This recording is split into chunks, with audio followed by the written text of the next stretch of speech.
Big Dumb Movie is a comedic podcast that often contains obscene language and outlandish commentary. Listener discretion is advised.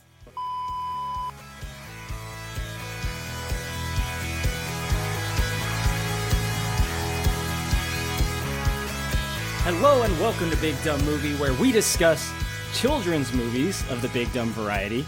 I'm your host, Korey, and I'm joined today with two people that have the same name. First up, Brother Josh from Spoilers. Yes! Hi. He just came, everyone. Whoa! No, you just arrived. You just got here. That isn't actually a Dennis the Menace joke. That joke would be in this movie. For real. Also joining us for the first time in a long time, review dude, Josh Pinson. I don't know if I can top that. Like, we just witnessed a man coming, arriving on the pod. I don't know if I can He top. arrived so hard. He arrived very hard. Thank you both, Joshes, for being here today. I really like this. I'm fascinated by this, but I'm sure the novelty will expire very quickly. The fact that I have two people named Josh on this podcast with me, that's not to say it's the first time you guys have been here, but it's the first time that it's just been me and two Joshes.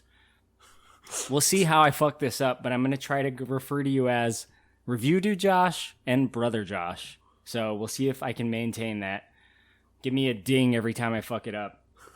We're here this time, guys, to discuss a 1993 movie called Dennis the Menace, which is a movie that I have so much nostalgia for that all came surging back to me as I watched this movie. A lot of weird memories in my life connected to this. A lot of small things that I'm going to talk about, and I can't wait to talk about. But, you know, thinking back to this movie and thinking back to this time, I really do remember, like, the cartoon being one of the bases for this movie.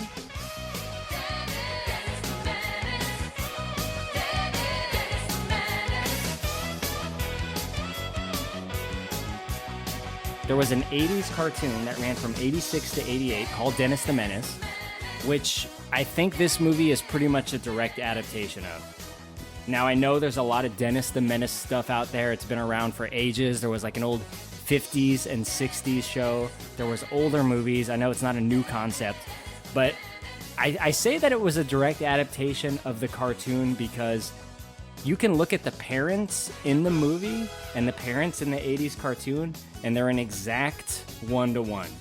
Really? The kid himself looks a little different. Margaret is also a one-for-one cartoon to movie. You're right, Josh. They bring in the friends from the cartoon as well. So I take it, Josh, that you watched this cartoon back in the day? I remember the cartoon with very vague memories, but I also am pretty familiar with, like, the comic strip. I always liked looking at the funnies growing up. We didn't have much in the early internet days, Kylo. We had to look at the funnies at the paper. You had to look at a piece of paper where someone drew something. What a fucking pathetic thing. Honestly, yeah. Like when I remember like a wee child, like really looking forward to the funnies. They were cool. Foxtrot. They actually were fucking cool. Like the Sunday paper was legit. Yep. All the color ones. That was a fat boy with tons of comics. Garfield was in there. I was reading The Phantom. You were reading the with pre-Billy Zane, I take it? I think pre and pro. You know, that era, like that 90s era, when I was a kid, probably like early 90s, but even to some degree late 80s, which I know Brother Josh also probably remembers a little bit, there was a lot of cartoons that I watched that were like this Dennis the Menace cartoon. They were like completely shittily animated, but had a fucking banger of a theme song.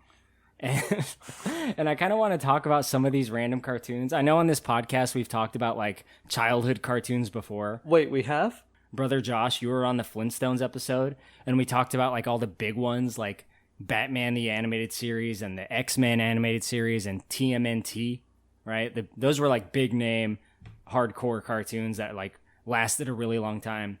But I've been thinking since like I rewatched one of these old Dennis the Menace cartoons, I've been thinking about like what are some other like shittier ones that like may either have like a cool theme song or just kind of like are somewhere buried in the recesses of my mind. You guys know I like to like pluck this stuff out and talk about it.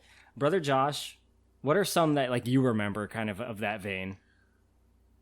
Oh, man.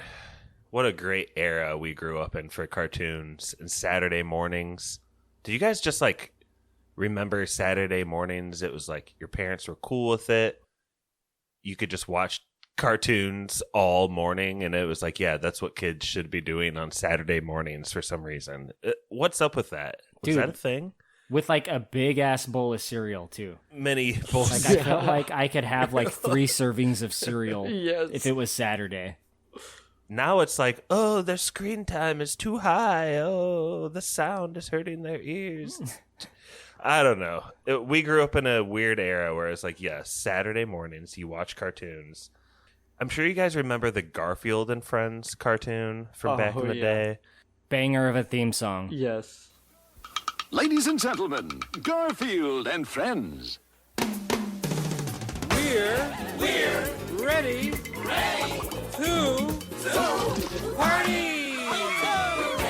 to party. We're ready. I hope you bring lots of spaghetti. I'm scared. Come on in, come to the place where fun never ends. Come on in, it's time to party with Garfield and Friends. Dancing, fiesta, romancing, siesta, samba, la bamba. Ay caramba, disguises, surprises, and pies of all sizes. Come on in, come to the place where fun never ends. Come on in, it's time to party with Garfield and Friends. Come on in, it's time to party with Garfield and Friends. Garfield and Friends. Garfield and Friends. Just like, screw Garfield. I want to shout out to the U.S. Acres, the farm animals side of that No one cartoon. liked that. Get out. Just a quick shout out to the egg. There's a lot of good stuff there. But Wait. Before you go on, yeah, something that always fascinated me about the Garfield and Friends cartoon about the farm animals was that there was a duck guy, right? You remember the duck? yeah. The duck wore like a floaty device all the time that had a little duck head, and the little duck head always made the same expression as the regular duck. He's like a little smart-ass version of the regular duck. Wade Duck. I always found that funny for some reason, but go on. The actual thing I want to point out here, has to do with Teenage Mutant Ninja Turtles, and I know I've talked about that before, but I want to get a little bit... I want to zoom in a little bit. Is that okay, Kylo? Yeah, for sure. There's one particular episode where 4 other reptiles who are mutants and also teenagers enter the scene. They're from the Okeechobee Swamp in Florida, in the Everglades. They're Teenage Mutant Ninja Frogs. They're the punk frogs. Oh, yeah. 4 overgrown frogs? So this is my army of mutants? The mutagen should have given you the ability to speak. Who are you? My name is Shredder, and I love all living things. Gee, you sound like a nice person. Oh, I am. And if you come with me, I'll show you wonders you've never dreamed of. Sounds good to us. Splendid! Hold still. This won't hurt a bit. Oh boy, clothes! He's telling the truth. He is a nice person. Now come. We have a great battle to fight against the evil mutant turtles. One of them has like a ball and chain. One of them has arrows. They're named after Shredder's heroes. So it's literally like Rasputin and like Genghis Khan frog. It's Like awesome. Like Stalin or something like would be one of them. Basically, it's like Hitler frog. That one was probably too far. He specializes in speeches. Good So anyway, just check out, if not that episode, maybe just like Google some of the frog names and give yourself a good laugh. Look up that episode. It's pretty funny.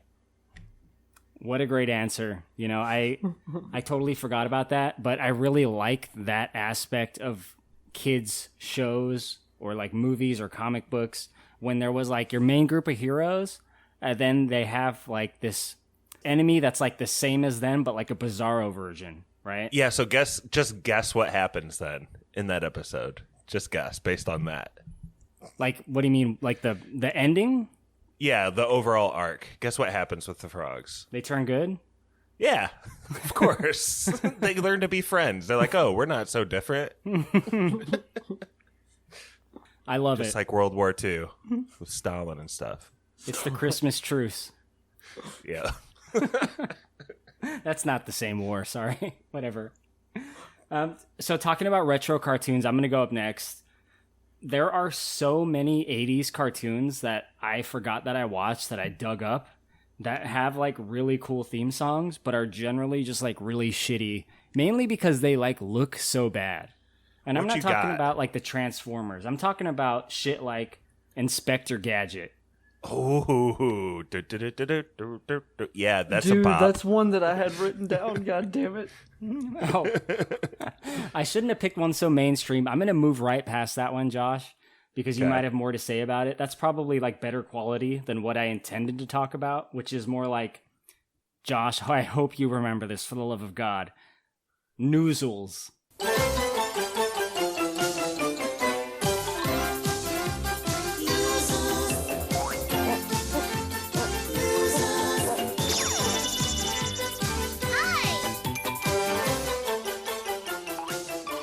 What? Noozles. What the No, hell? no Noozles. It's fucking koala bears. It's very horribly drawn koala bears. I don't remember the plot at all. They're magic. They have a human friend. They're magic. Wait, do they live outside of the window or something? Yes, it's something like that. Oh my god. Holy shit. Core memory unlocked. Noozles. I'm Googling this now. Nice, dude. There's another one that I've talked about recently called Little Bits, which is like little tiny people. They're like an inch tall, I think. It looks like the animation looks like those old Lord of the Rings movies, like really crappy and like weird. It's like off-putting, right? Oh, like Bashki films? I should say the Hobbit movies to be more accurate. Like it's similar to that, like where they're ugly and you know. Oh, yeah. Oh my god, yeah. But another one that I watched that was an 80s show technically, but I watched in the 90s that has a banger of a theme song was Alvin and the Chipmunks. Yeah.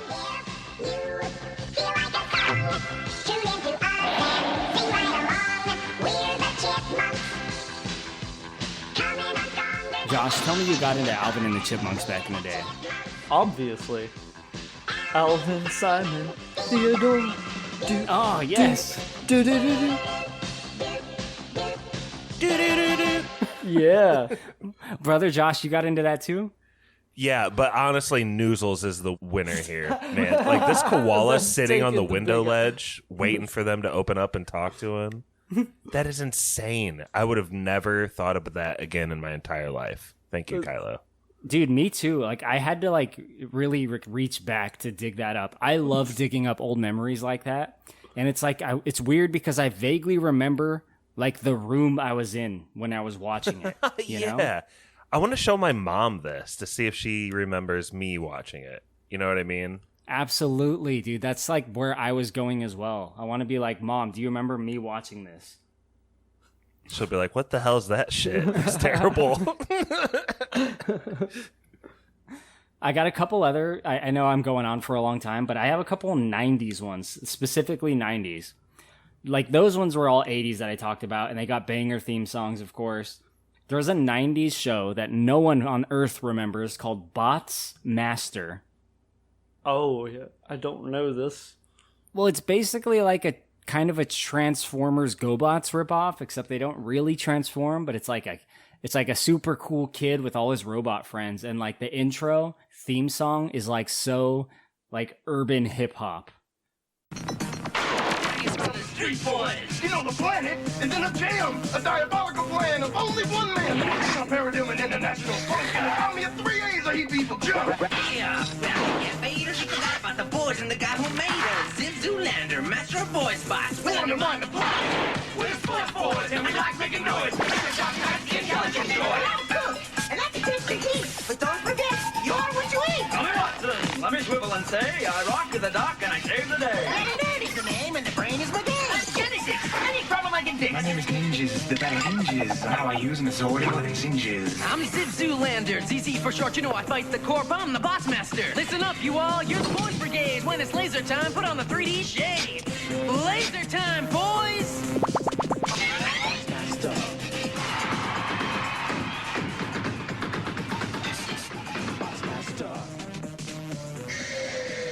Yeah, I'm assuming it just got done playing right there. What a banger song.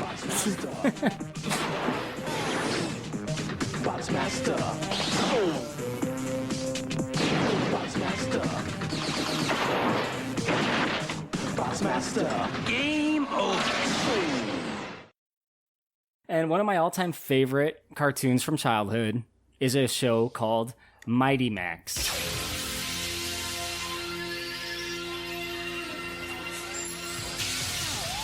Oh, I remember loosely that show.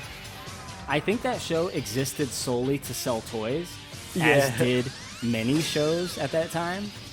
And I'll tell you guys this, as a guy that collects, I like to tell people I collect vintage toys, but people that I know personally, I tell them I collect toys from my childhood, so it doesn't sound so stupid when I tell people, oh, it's a vintage toys. They're like, oh, okay. Like, I can accept that. If I was like, oh, I collect X-Men figures, they'd be like, get the fuck out of my living room, Yeah. you weirdo.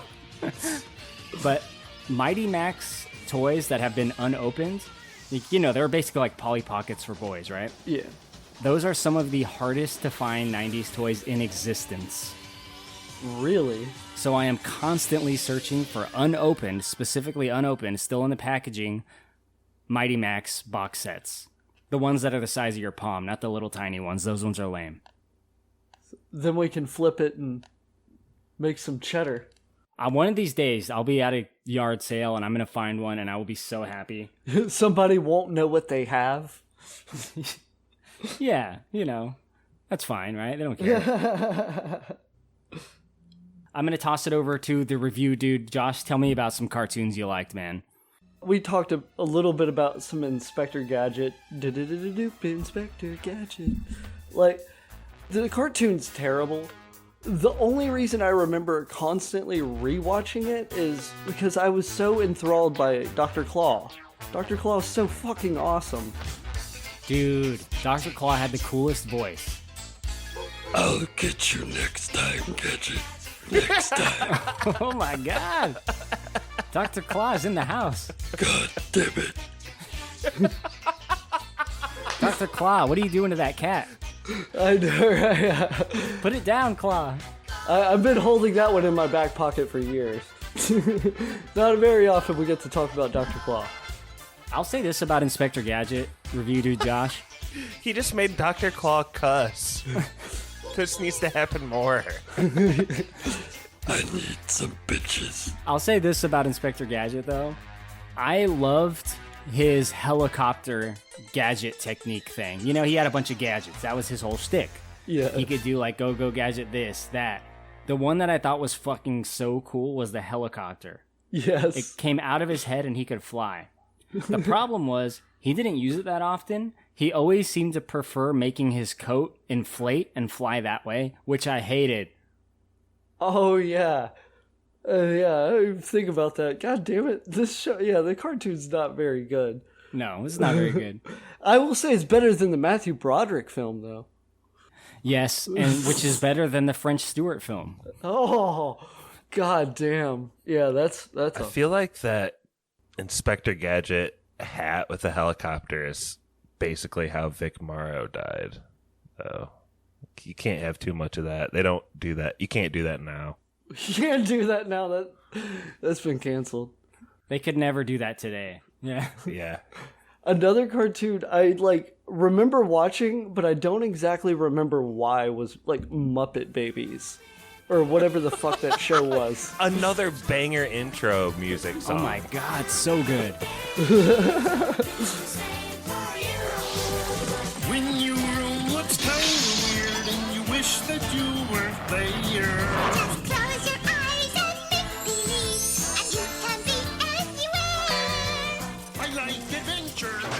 I probably talked about this before, but I just absolutely fucking hate Jabberjaw, and that show used to be on all the time for some reason. I could never turn it off. I don't know. Jabberjaw. That was like a 70s cartoon, right? Oh, was it? Yeah, Oh. I don't know. It was old as fuck. It looked like shit. I remember it being like the same style of animation as like Super Friends. And Super Friends was like always a disappointment to me because I really loved the idea of all these DC superheroes like fighting crime, but it was always like so watered down. It was never quite like Batman the Animated Series, you know? And they always had to make the Wonder Twins relevant. Like, stop trying to make the Wonder Twins relevant. No one cares. No one cares about the fucking Wonder Twins, okay? Is Jabberjaw in the Marvel universe? Oh my god, is he? It looks like the same guy that you can move to any spot and snap. And oh, the that's shark? Jeff. It's Jeff. Jeff. That's what I'm thinking of. Oh, the Marvel Snap references have crossed over to Big Dumb Movie. Amazing. You started it, man. Review dude, do you have any others? One 90s cartoon I had just completely blocked out of my mind until like 2 days ago when somebody brought it up. Fucking Kablam. Do you guys ever... Oh, hell yeah, dude. Big up the masses! Assume the crash position. Hold on tight. Take a deep breath for a new kind of cartoon show.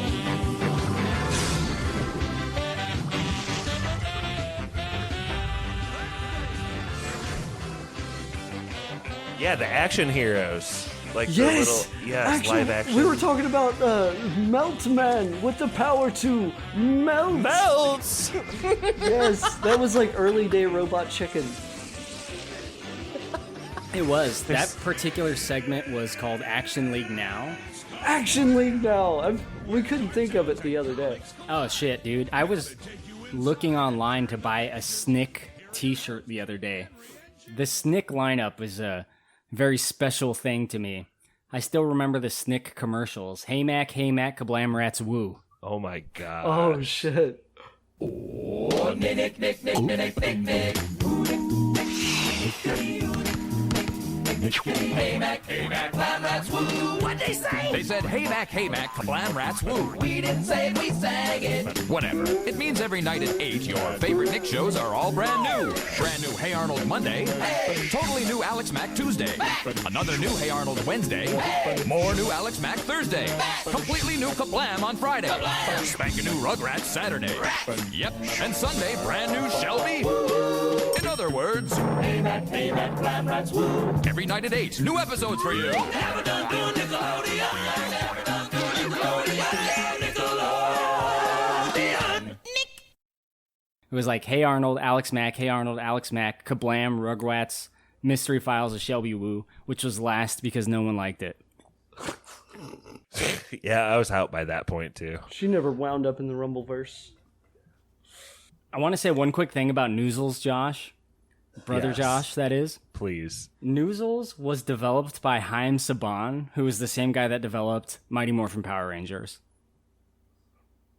I don't know how that's supposed to make me feel. Is the aesthetic somehow the same? Can you feel that?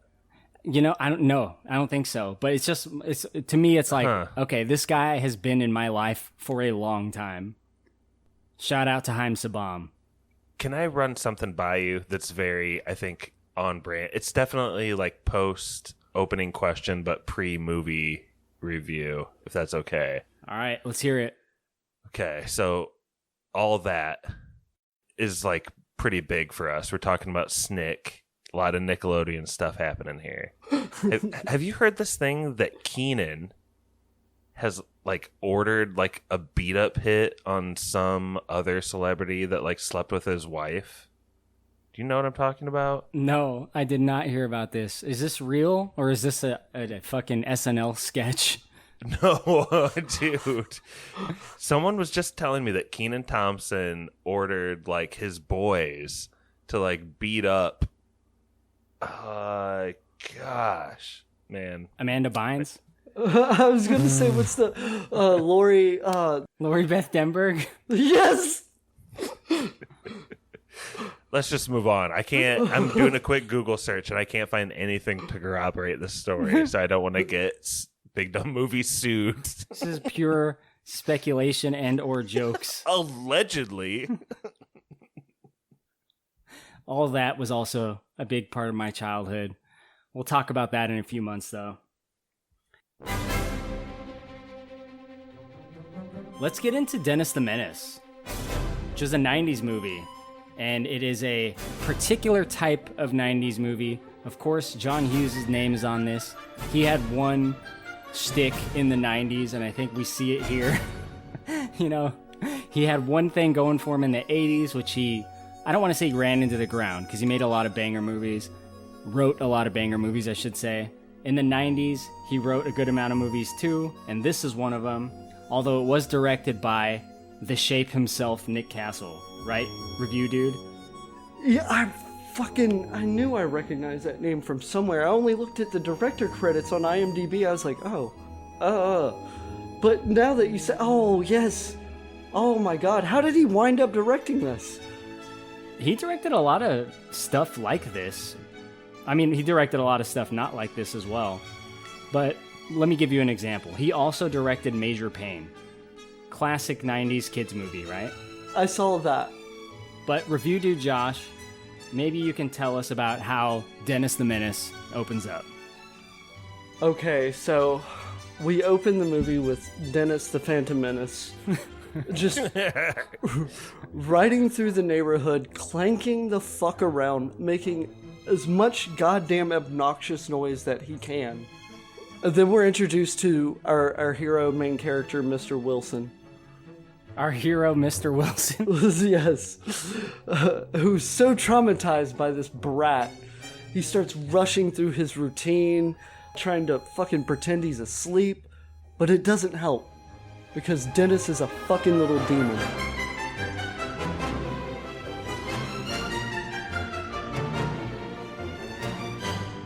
Mr. Wilson perceives Dennis to be like a demon, right? But Yes. I think we learned throughout this movie that Dennis is not exactly like problem child level bad. He's just, a little goofball that is kind of a klutz. He just doesn't know any better. Yeah, exactly. So he's kind of endearing in that way. But yeah, I like that in the beginning scene, like when Dennis is coming, it's like, oh Lord, he coming. And like all the wildlife runs in terror. Yes. It's like an apex predator coming into the field. It's like he's a ring wraith. Yeah, he's a ring wraith. Like all the little animals scurry away, like out of sear. I love this opening scene, and it might be one of the strongest points of the whole movie. It's like a 3-act little play, and like Review Dude said, Dennis won't be stopped by a locked door. He'll go in a different door. And if something's only half open, he'll push it the rest of the way open. And if Mr. Wilson's pretending he's asleep, he's gonna pry that poor goddamn man's eyes open with like a stick. Put a flashlight in it to make sure he's still alive. Because the poor kid just doesn't know what's going on in life. Mr. Wilson, it's his own fault for putting up with this much abuse while he's pretending to be asleep. Yeah, at a certain point, you gotta stop faking it. You know? You gotta be like, all right, kid. Get up. You can't come over while I'm asleep and start, like, picking my nose with your flashlight. The moment the flashlight is in my fucking eye, I'm like, you can't pretend to be asleep anymore. No human being is still asleep after that. Dennis is pretty brave. I feel like Mr. Wilson's the kind of guy that's, like, fought in some wars. You don't want to, like, come at this guy while he's asleep. We can't get out of this section, though, Kylo, without talking about how it culminates with him slingshotting an aspirin straight down Mr. Wilson's throat. That's really funny. That's funny for adults, teenagers, kids, everybody, babies.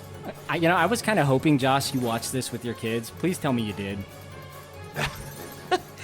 So movies like this, I typically have like a certain time carved out because I'm gonna like watch it, concentrate, take a few notes, think about it, do the pod.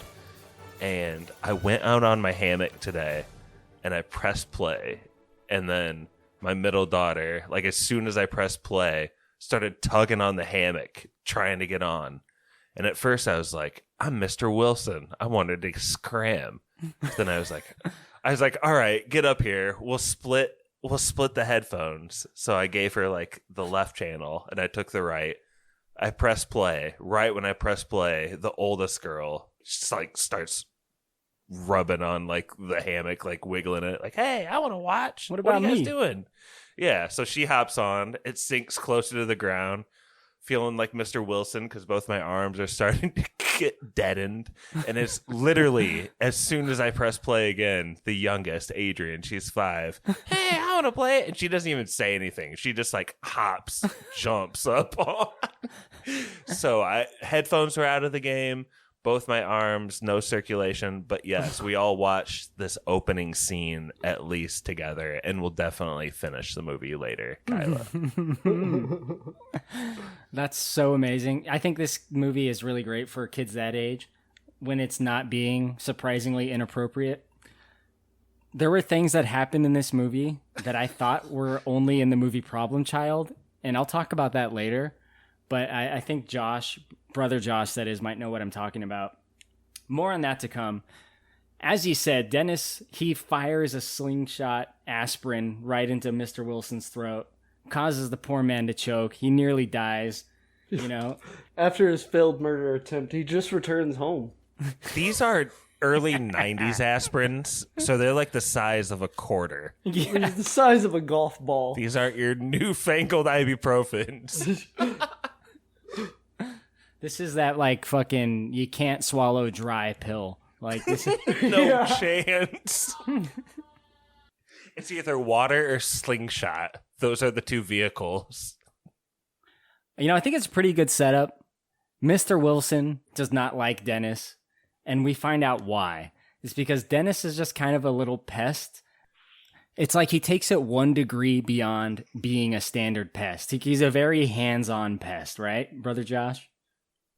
Like, he doesn't hesitate. Like, he thinks that Mr. Wilson feels hot.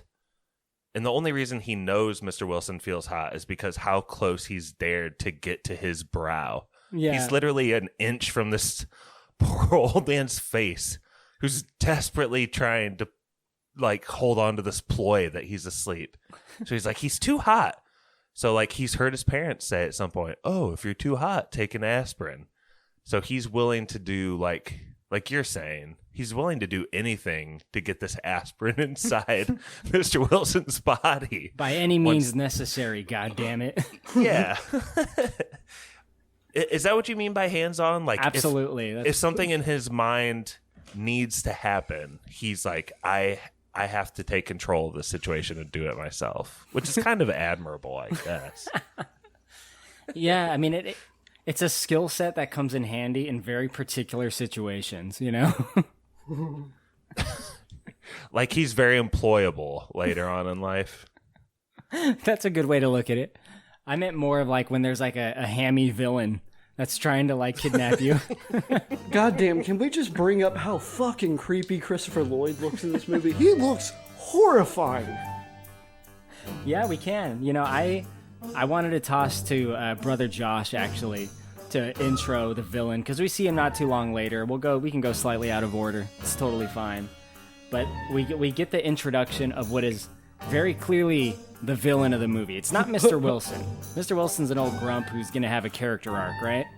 No, he's the main protagonist. The villain is a true villain. If you're tossing to me, this is apt because I live in Goshen, Indiana, Elkhart, Indiana. It's the crossroads of America, and part of that isn't just roads. Part of that is trains. So every once in a while in the 90s, there'd be these rumors of like a serial killer who's like riding the trains. And we're like, fuck, there's like 5 crossings with like 3 trains each right 2 miles from our house.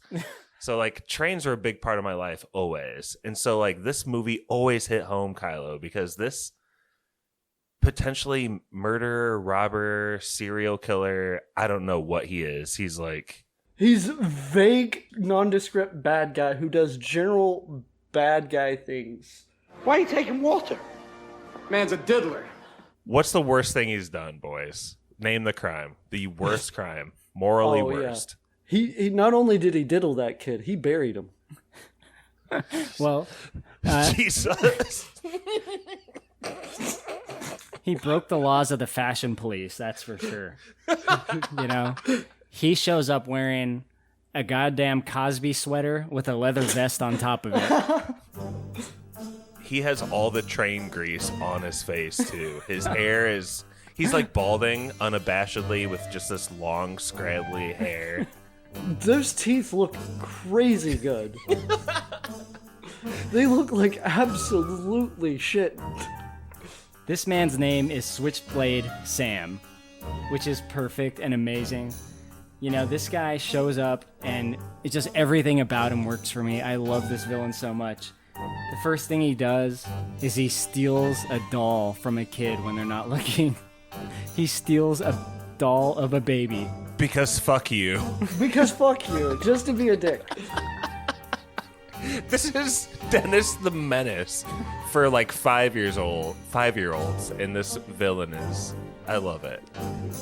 This villain right out of like Cape Fear or some shit. He's smoking cigarettes. You know, he steps on flowers. He has an amazing theme song. And he walks with like this stride where he's like, it's like a light dance. Like he's the most confident man you've ever seen that looks like an absolute slime ball. He's got a little bit of pep in his step, and he steals an apple from a 4-year-old. Has no problem giving the cops some sass after being caught just staring at kids creepily on the playground. I'm telling you, he's a goddamn diddler. I'm telling. Even the apple is like an early 90s reference, because that apple is a Golden Delicious, and those are like the worst apples on the market now. Yes. 25 years later. Like, they are shit apples. You gotta go Honeycrisp, maybe Gala, but Red Delicious. I'm more of a green apple man myself. Granny Smith is still a favorite of mine, but when's the last time you guys have had a Red Delicious apple? They are bad. Oh, they're disgusting. That's the best we had in the 90s, boys. You only had apples, green and red. We had 2 types of apples, green and red, and aspirin the size of a hockey puck.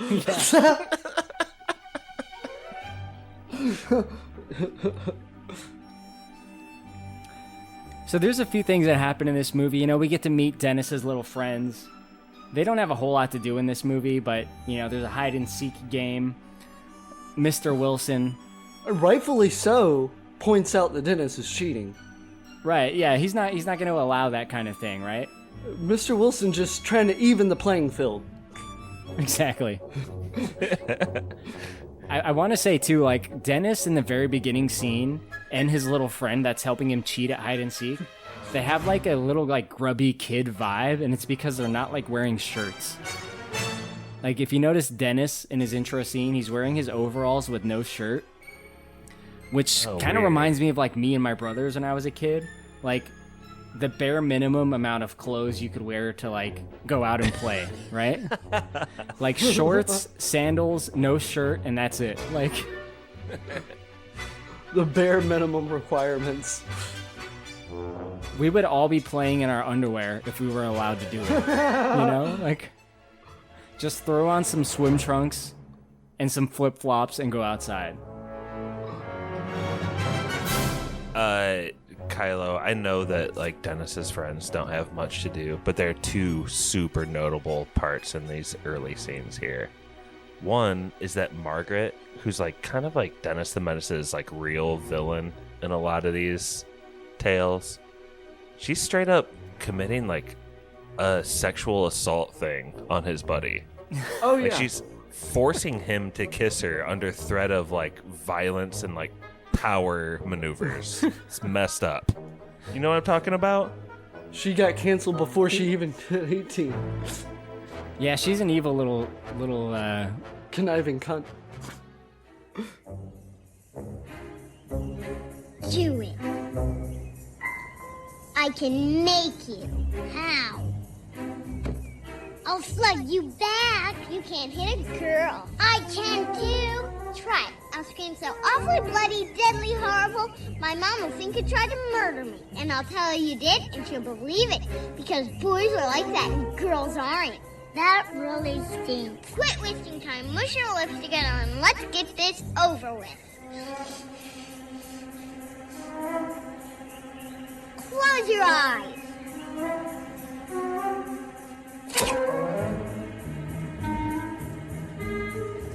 Kiss me.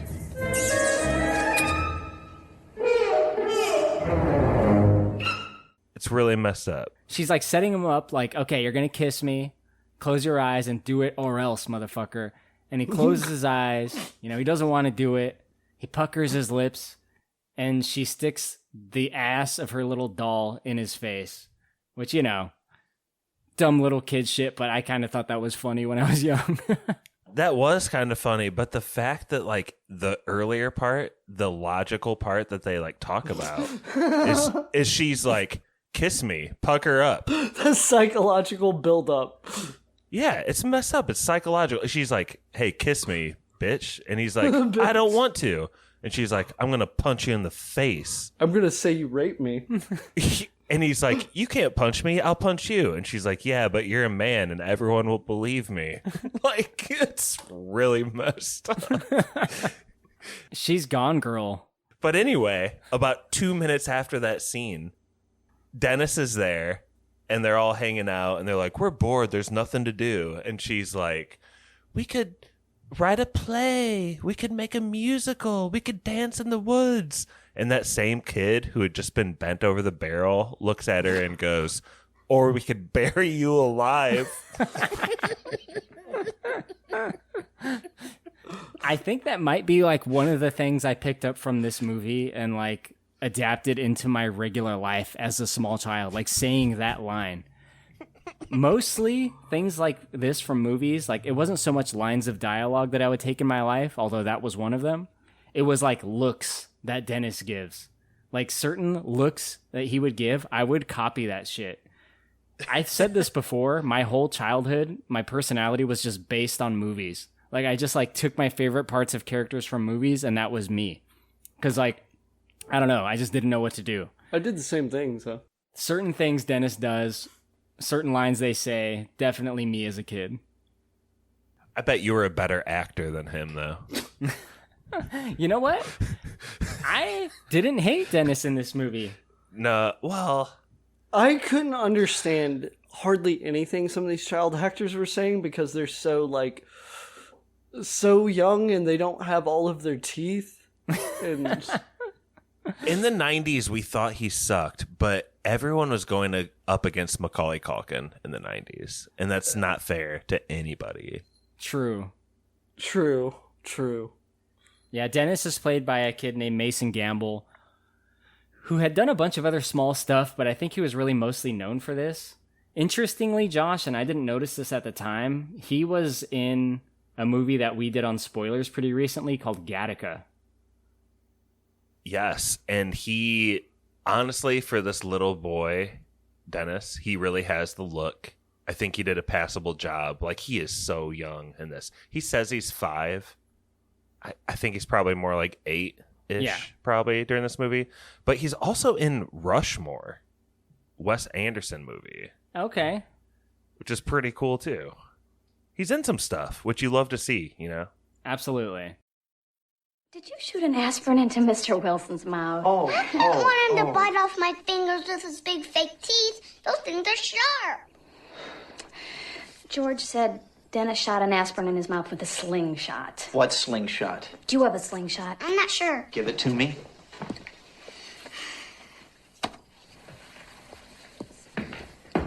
Mr. Wilson is very angry with you. I thought he was sick. I was only trying to help. You go sit in the corner and think about what you've done. For how long? Until you're sorry. Oh, good. I'm sorry now. He can't sit in the corner. I have to take him to Margaret Wade's house.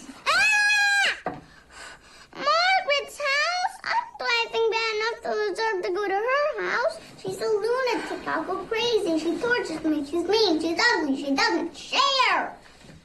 There's like so much nostalgia that came swelling up when I watched this movie that it's one of those things where it's a little bit hard for me to criticize some aspects of it.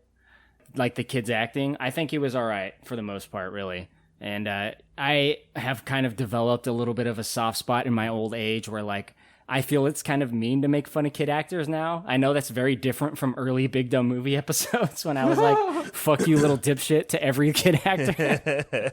Fuck you, you little dipshit.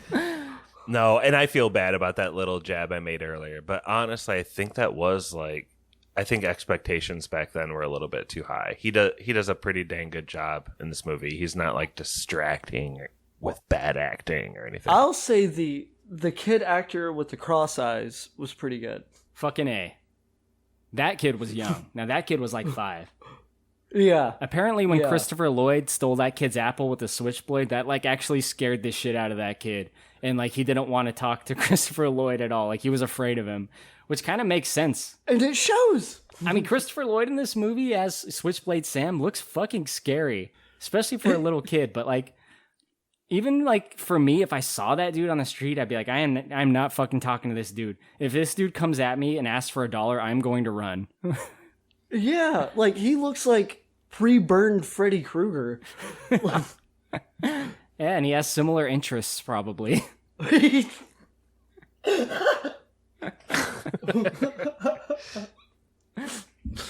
One thing about this movie that I will criticize is the complete waste of Ben Stein, because Dennis's mom, who's Mrs. Mitchell, is like in a business meeting. You know, she just got a job and she's like already some high up executive, whatever. She's in this meeting and like everyone hates her because she's a mom. Nobody else in that room has a family. Which is already weird, but fine. But Ben Stein is at the head of the table and he literally says nothing. I agree. Like, it took me a minute to like realize Ben Stein was in the back of this boardroom, but it doesn't matter because he doesn't say anything. Didn't notice. Literally. Wasted, man. Weird. How do you get Ben Stein and not give him one line? Not one? His voice is the best part of him. Agreed. For dry eyes, replace the Visine with gasoline for Mr. Wilson's benefit. Yeah. I guess apparently nobody in that boardroom has families. Because what she's saying makes sense from a business kind of standpoint, you know? Josh, review dude, it's not that they don't have families. These guys fucking hate families. These people's in these boardrooms. You give the toy store 6 months free rent to move up to the 3rd level. See, when I go to the mall with my little boy, we can't get out unless we visit the toy store. I mean, he knows he's not going to get anything unless it's a special occasion or something like that. But like every other little kid, he just wants to go in, look around. Could you spare us the family anecdotes, please? Kylo, is this one of like the major themes of this movie? I feel like it's like this question, is it okay for moms to work? I honestly think that might be like a thesis statement for the movie. It's in there, right? I think it's below the surface, Josh, but it absolutely is in there. I see it now that you mention it, yeah. And the answer is no, because look at all the shit that happens. Yeah, absolutely. So many things could have been avoided. Mr. Wilson would have gotten his moment with his flower. 40 years down the drain, my friend. My God. Yeah, Mr. Wilson is a florist. He has a special flower called a night blooming mock orchid, which is a flower that you plant, and then 40 years later, it will bloom in the moonlight for 2 seconds and then immediately wilt. Right, so that's really the thing that's exciting in his life right now. Like he's looking forward to presenting this flower to like all the old fogies in the neighborhood. The moment he brings that up, first thought, like, all right, how is Dennis fucking this up? Yeah. Josh review dude, was this your first time watching this movie? I had seen it like really, really like early on when I was a child, and I remembered very, very little. Christopher Lloyd was the only thing I kind of sort of remembered, and it's because he's so fucking horrifying looking. Like, that will give a child trauma. He's captivating. And he's a great actor. We've talked about him a lot on this podcast and sung his praises many times before. We really went in deep on him during the Camp Nowhere podcast.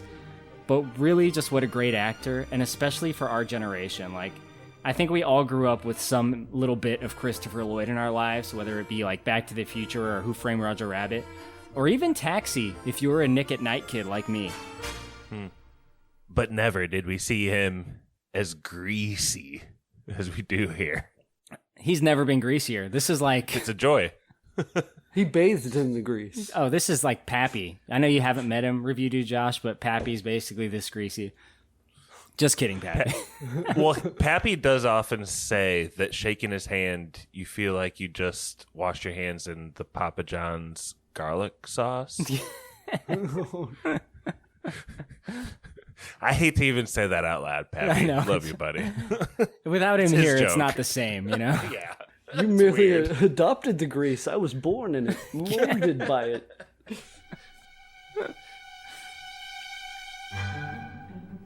So, Brother Josh, you know, Dennis is a kid that gets up to some shenanigans, and we can talk about some of those. One of the early on ones, after the aspirin incident, is in the garage, right? He's fucking around with some paint and a construction vacuum.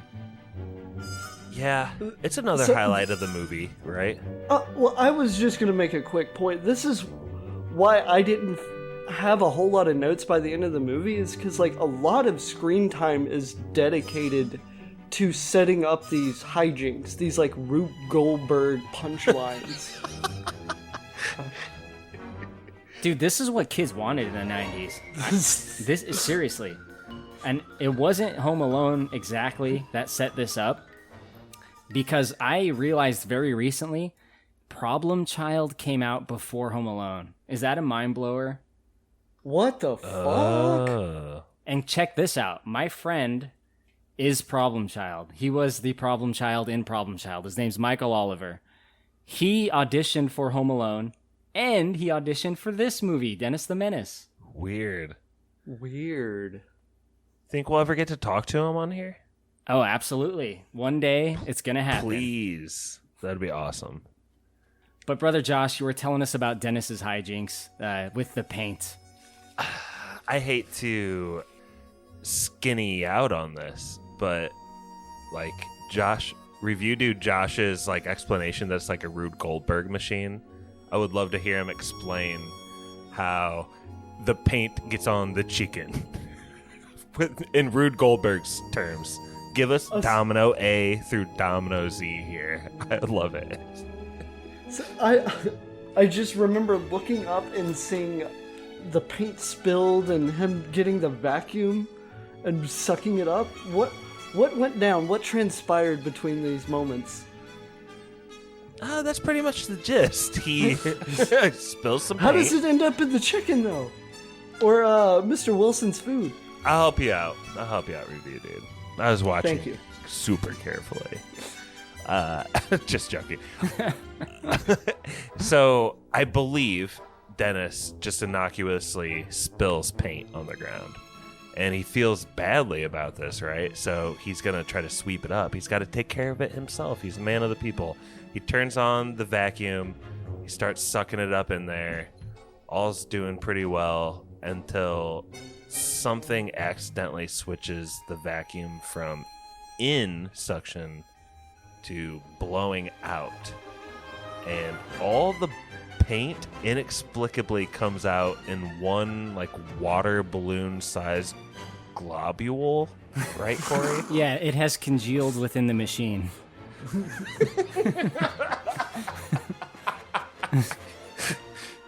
And it goes up and up and up. And when Mr. Wilson briefly takes off the top of his flying saucer grill, like the top half. The meat is exposed, his back is turned, and the paint enters the scene. Basically, it puts a 1/4-inch layer of paint gravy on all of the chicken in the grill. Gets a nice little char to it. Just so happened at that moment, Mr. Wilson had his back turned. Yep, and right when it lands, he turns around and puts the grill top back on. Lets it all, of course. Classic Mr. Wilson. Lets it all cook and smoke on the charcoal for a couple hours. See, I think I can walk us through the follow-up to this when Mr. Wilson rightfully wants justice and decides to sneak out. Well, real quick before you do actually, review dude, this leads me to believe that it's not just Dennis being a menace. Like, that's half of the equation. And the other half is that Mr. Wilson just has, like, horrible luck. Right? Like, Dennis, there's no way, like, what's the chances that this landed directly on his fucking chicken patty? Like, that's that's Wilson's fault for, like, you know, taking the monkey paw all those years ago. You're saying, like, the world of Dennis the Menace revolves around these two entities of, like, Dennis does shenanigans and Mr. Wilson's bad luck sucks in these, like, shenanigans, and this is a sci-fi movie now. Yes, they're both culpable. We don't know what voodoo Mr. Wilson got into in his past. Dude, it's weird you mention that because I feel like Dennis is almost an avatar of, like, Mr. Wilson's wife's will. Oh. Like, she's tired of him. She willed him into existence. She doesn't want him sleeping in and being lazy all the time, and she can't do anything. She's just a woman in the 90s. But this boy, blonde-haired boy, can just stick, like, a flashlight in his ear. It's fine. And she can't say, stop eating so much red meat. You shouldn't be grilling out so much. But Dennis can send up, like, chicken grease and change their meal to healthier sandwiches. And, like, also, Mrs. Wilson can't say, this 40-year orchid might be a waste of time, sir. He's only a boy, George. Gonna knot my rope once too often. I can't stand that kid. He's a menace. You better come in and have your breakfast. We're due at the garden club at 9. Today is an important day for me, and I'm already in a lather because of that kid. I don't know if I'm even going to be able to enjoy my moment of triumph. Now, don't get your hopes up. There are lots of other gardens in town, just as nice as yours. Please, I'm a shoo-in. Who else has a night-blooming mock orchid flowering this year? It's an awfully homely-looking plant, George. Hang the looks of the face. It opens before your eyes in the light of the full moon. It's a marvel, Martha. 40 years to mature and blossom. The flower opens and withers in a matter of moments. There isn't a gardener in town who has a plant that requires a 40-year investment for 10 seconds of splendor. And it is, yeah. A little bit. Literally, like the definition of a waste of time. Absolutely, man. My God, like, the fact that it hurt him so much, it means, like, he needs to get out more. He looked like he saw, like, someone murdered before him. Walter Matthau is a good actor, so it was kind of horrifying when he missed the orchid, like, blooming. I, like, hurt and my soul hurt looking at his face. Mr. Wilson looked forward to one thing for 40 years, goddammit. Dennis came along. So they even, like, they set it up where, like, oh, Dennis is going to go stay with the Wilsons, and there's that whole setup of, oh no, the flight is delayed, so I guess Dennis has to stay for the party. Mr. Wilson immediately rejects that idea, and I agree with him. No, Dennis will fuck this up. And sure enough, he does. And Mrs. Wilson says, it's just bad luck, man. It's no one's fault. And I'm like, everything that happens to this man is just bad luck. For God's sakes, he gets hit in the asshole with a golf ball, and Dennis is nowhere to be found. This has nothing to do with Dennis. He can't even apologize to his wife without kissing the dog. Yeah, exactly. But there's something in this movie, I told you guys, like, I adopted certain, like, phrases and mannerisms. One of them actually comes from Mr. Wilson, and it still applies to my life to this day. If someone is eating and they say, tastes funny, I will reply with, tastes like paint and wood. No bullshit. What? That's been with me since 1993. And how many people have gotten that over the years? One. My friend in high school. Don't know him anymore, but we were friends for a while. He got it, and it blew my mind. Tastes funny.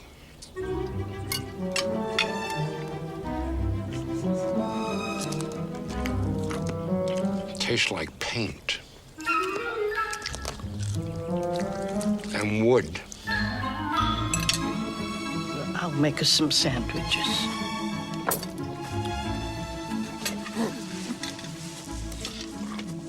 Walter Matthau, when he's chewing on things that are grossing him out, or he's like, his brain is like misfiring and interpreting some new kind of pain, he really shines in this movie. Like, it really makes this movie worth watching, to be honest. What a perfect casting for Mr. Wilson in 1993. Couldn't have picked a better person. Review dude Josh, you may or may not know this, but Leslie Nielsen was offered the role of Mr. Wilson, but he turned it down because he was doing a superior movie called Mr. Magoo. Surf Ninjas. Oh no! Have you heard of it? Oh, I haven't. What Surf Get the Ninjas? fuck out of here. Get off my podcast. Have you ever listened to any episode of Big Dumb Movie? If so, you've heard of this movie. Yeah. We got the obligatory Surf Ninjas reference out of the way. No, so Leslie Nielsen was going to be in, or was offered this role? I don't think Leslie Nielsen would have worked as well because Wilson kind of needs to be a straight man, right? Oh, absolutely. Is that why he felt the need to do Mr. Magoo? I have no idea, man. But Mr. Magoo, very similar vibe to this movie, right? Right. But review dude Josh, you were kind of going to take us into the follow-up from the paint on the chicken scene about like what happens at night. We know Dennis now has a babysitter, right? He's got some teenage girl watching him. And this is kind of where I mixed this movie up with Problem Child a little bit in my mind. I was like, oh my God, I think I know what's going to happen here. And it's really not a PG thing. But it didn't happen. But I'll talk about that in a sec. Review dude, why don't you take it over? Okay, so like I said, Mr. Wilson rightfully wants justice. He's been wronged, and he will see that it is righted. So he goes to sneak over next door.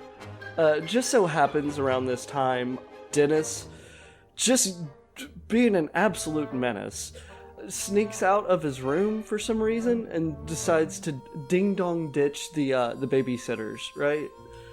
Can I just say the male dude that like comes over was so perfectly cast as like dipshit like high school guy. He's like just constantly pushing his hair back when he's first introduced. Yeah, well, he's no stranger to John Hughes movies. That is, of course, Buzz from Home Alone. Oh yes, that's where I fucking recognize his face from. And I think they imply that he's stoned. And were you guys picking up on that? Did they? I did not. What? Explain. He's reading a story to Dennis, right? And he slowly lowers the book, and he looks off into the distance and says, "What's the point, man?" No, like, what's the point of reading lies? Like, what's the point of reading lies, man? I just thought that was like typical, like, or a cliched bad boy kind of like, I don't know, like a cliched type. I didn't pick up on that was innuendo that he was currently stoned. That's good, though. I thought he was going through his like high school angst years, you know what I mean? Where he's just questioning everything. He might be easing into him, yeah. Drugs are around the corner, kid.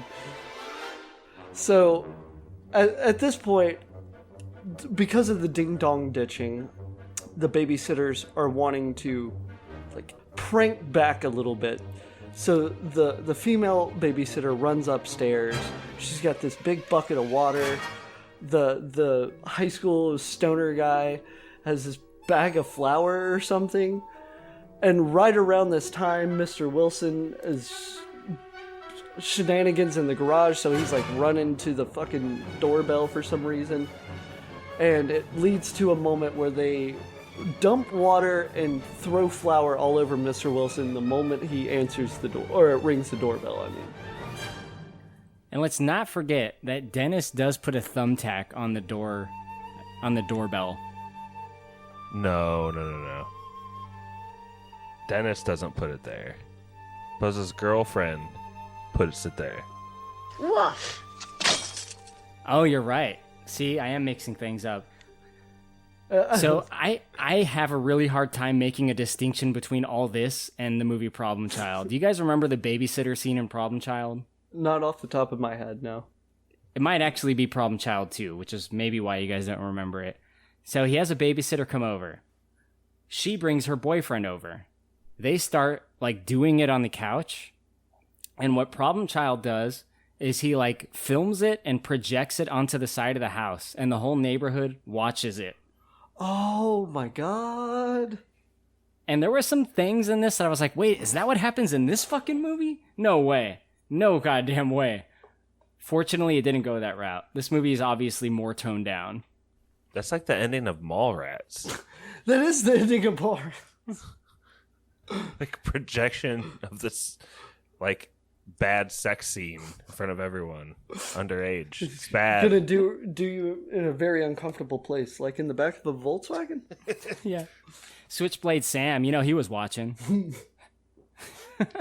Who's your favorite new kid? Call me Joey. Dude, Brett loves that line. Korey, it's so stupid. Ben Affleck, one of his best roles. Yeah, absolutely. Hi, Mrs. Wilson. Is Mr. Wilson up yet? Not yet, dear. How long do you think he's gonna sleep for? Well, not too much longer. He's having his picture taken this morning. For what? He's being honored for his garden. Do you think he will get mad if I went upstairs? What do you want to go upstairs for? Hi, ma'am. I'm sorry. I shot paint on your chicken cart. Well, that's very nice, Dennis. I'm kind of busy today, so I won't have a chance to give it to him.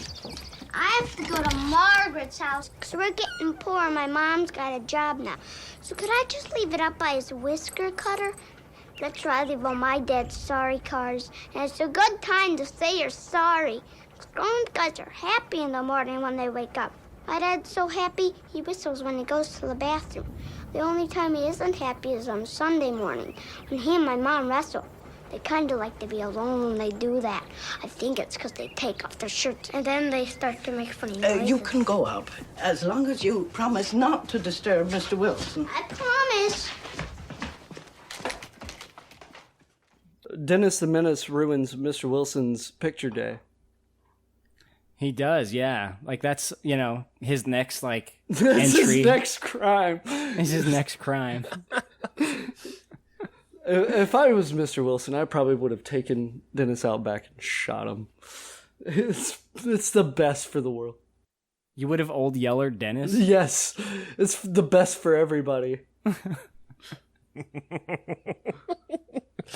Including his parents. They just want to work. They just want to work, God damn it.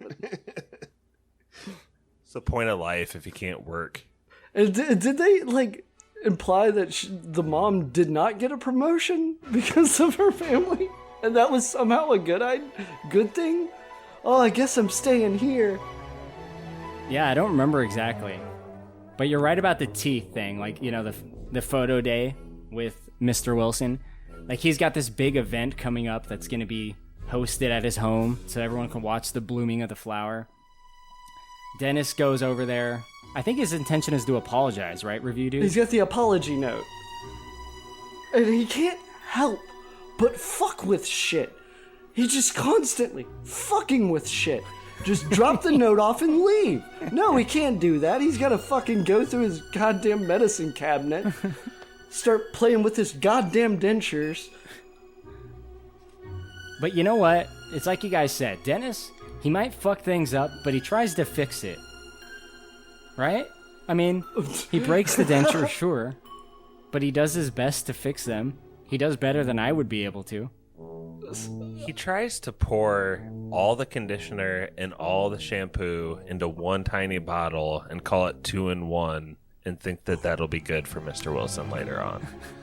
Like, he can't half measure any bottle. If he's going to pour something, he's pouring or... Yeah, it has to be all of it, and it's gonna end up on his face and all around on the floor and walls. The toilet cleaner and puts it in the mouthwash because I guess it's the same color. Like, kid, do you not realize chemicals under the cabinet are like not to be used? He's like an adult who like pushes someone down accidentally, and there's a witness, so he like shoots the witness in the face. Because he doesn't want to be caught for that. With a slingshot. Initial crime or something. I don't know. No witnesses. Everything escalates with Dennis. It's because he's constantly fucking with shit. There would be no problems if he didn't fuck with shit. And Dennis does start to stay at the Wilsons because the parents both have to travel at the same time. Which is unfortunate. You know, they try not to have him stay at the Wilsons. That's really their last resort, but that is what ends up happening. And some of the stuff we were talking about kind of bleeds over into this area of the movie. I was going to say, after a montage of babysitters rejecting him one after the other. Yeah, weird little montage. I think they really wanted to use that song. It just lets you know how many people Dennis has victimized. He has a reputation. There's like one guy in a fucking arm cast. Yeah, and I feel like that arm cast was from several years ago. Like, this guy has permanent damage. He's been in rehab for like 18 months. Dennis managed to shatter his arm in 8 places, and he's been in recovery. Sorry, sir. I thought your couch looked like it could have been better on the other side of the room. Nothing will heal the psychological damage, though. He is always messing with stuff.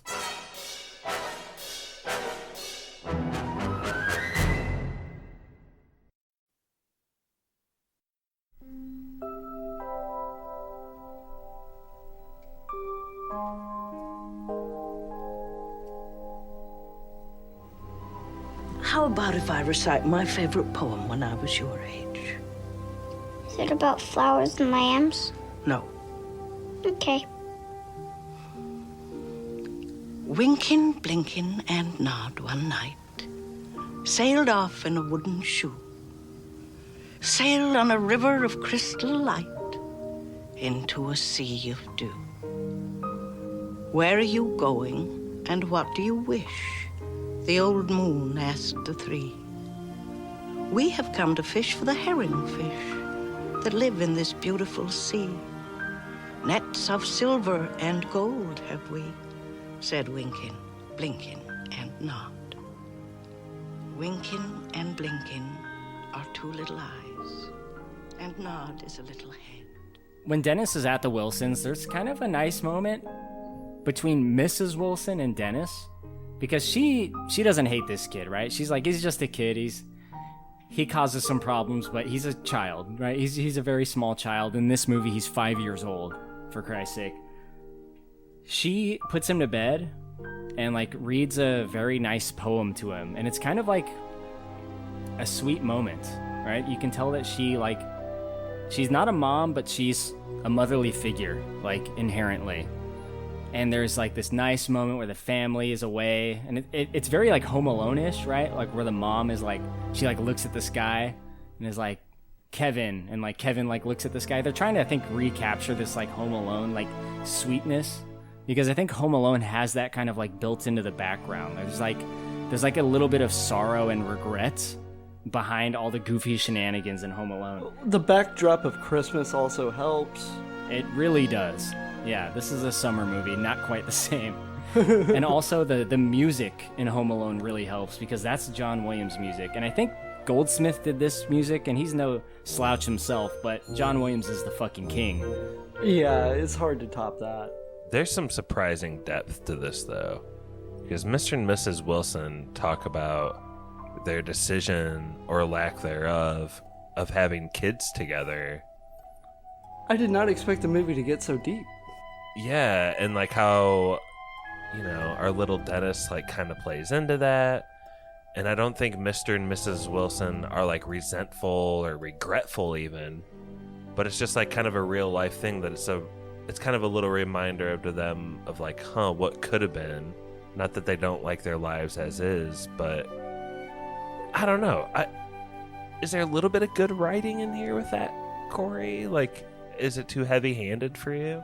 No, I think it's pretty nice, It's very similar to other John Hughes stuff in some ways. I talked about Home Alone, but I think it's much needed in this movie.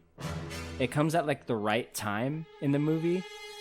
The only thing I'd say about it is that the movie immediately says, fuck that, Mr. Wilson doing the splits. Oh my god. That looks so good. How did they get that shot? It's like, did this guy used to be a disco dancer? Walter Matthau? Yeah. It does look real. Oh, I thought you said he really was a disco dancer. No, like it's like you think that for a brief moment, because it looks pretty good. I think I understand how they did it with like the having him beneath the floor, but it looks pretty good when he slips and he does the splits.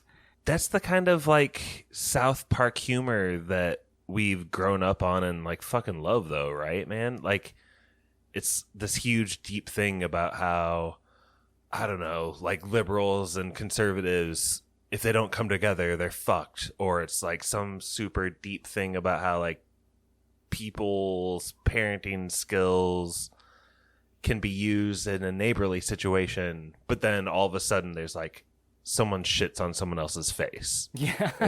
Or like Randy's riding his giant balls out of town. Like, so you're saying we show Dennis the Menace to Congress and we have world peace. This is an early slice of the millennial humor, I think. It was it was honing us in at an early age here. Right. It's rusty, but it became perfected later. Yeah. Especially considering how fucking horrifying Christopher Lloyd looks. So, Walter Matthau, Mr. Wilson, slips, does the splits, tears a groin. He does the old mouthwash, which is actually Pine Sol? And then his nasal spray is actually the mouthwash. Completely poisonous. Well, Dennis, he's just a kid. Like, how has Dennis not killed somebody at this point? This is some serious, like, intricate serial killer shit. He mixed some household chemicals and poisoned his neighbors. And this leads us to Mr. Wilson's, like, garden party for the flower blooming event. And Dennis is there, and Mr. Wilson is very strict. He's like, "You're right, you gotta sit here, don't fucking move, and don't fuck anything up." And the first thing Dennis does is fuck things up. Yes. Well, previously we have the setup about the safe behind the bookshelf. Once we get into the party, we can talk about the bookshelf, but yeah. Fuck shit up. I thought the bookshelf safe would be fine from the criminal mastermind that is Switchblade Sam, because I thought he just wanted, like, inane objects like dolls.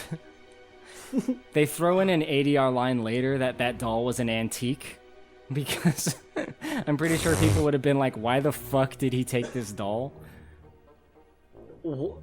I didn't even catch that ADR line. What? Yeah, when was that?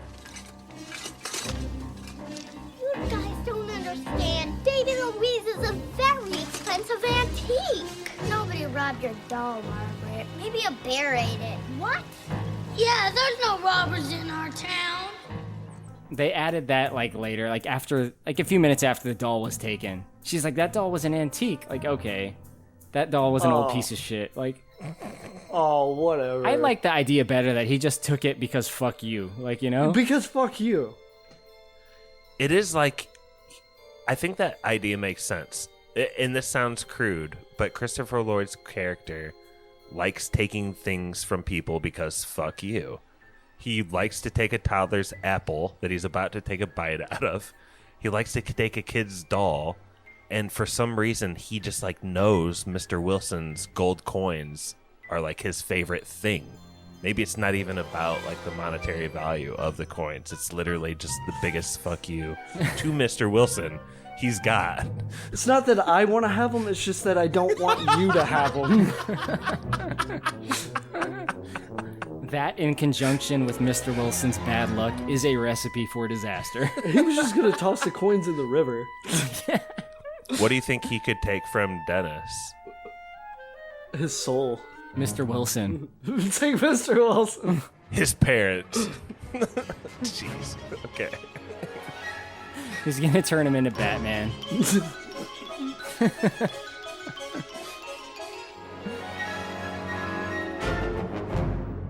So, you know, Dennis ruins things at the party. First of all, there's a huge, like, ostentatious dessert table. This dessert table is insane. They must have prepared for days to get this thing set up. With a flick of a button, you know, Dennis opens the garage, it flips all that over. But that's really not, like, his biggest crime that night. Why was he even opening the garage? I missed that. He just saw a button and it had to be pushed. Oh, god damn it. Just stop fucking with shit, Dennis. It's the same dessert table that gets knocked over in the movie Beethoven with the dog. It's the same one that gets knocked over in The Sandlot. The Sandlot, yes. If you've seen Billy Madison, a clown falls over and knocks over this very same dessert table. Hey, it's that kids. dessert table. This dessert table has a huge IMDb. It gets work, yo. If a dessert table was needed in the 90s, this one got the call. Brother Josh, maybe you can tell us about, like, Dennis's unforgivable crime that night at the event.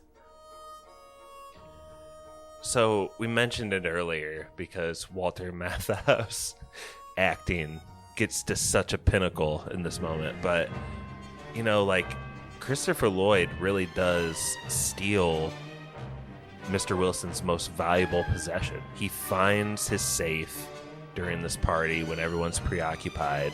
He breaks the code or whatever, and he gets in there, takes the gold coins. And Dennis finds out about it pretty quickly. This kid is on his toes.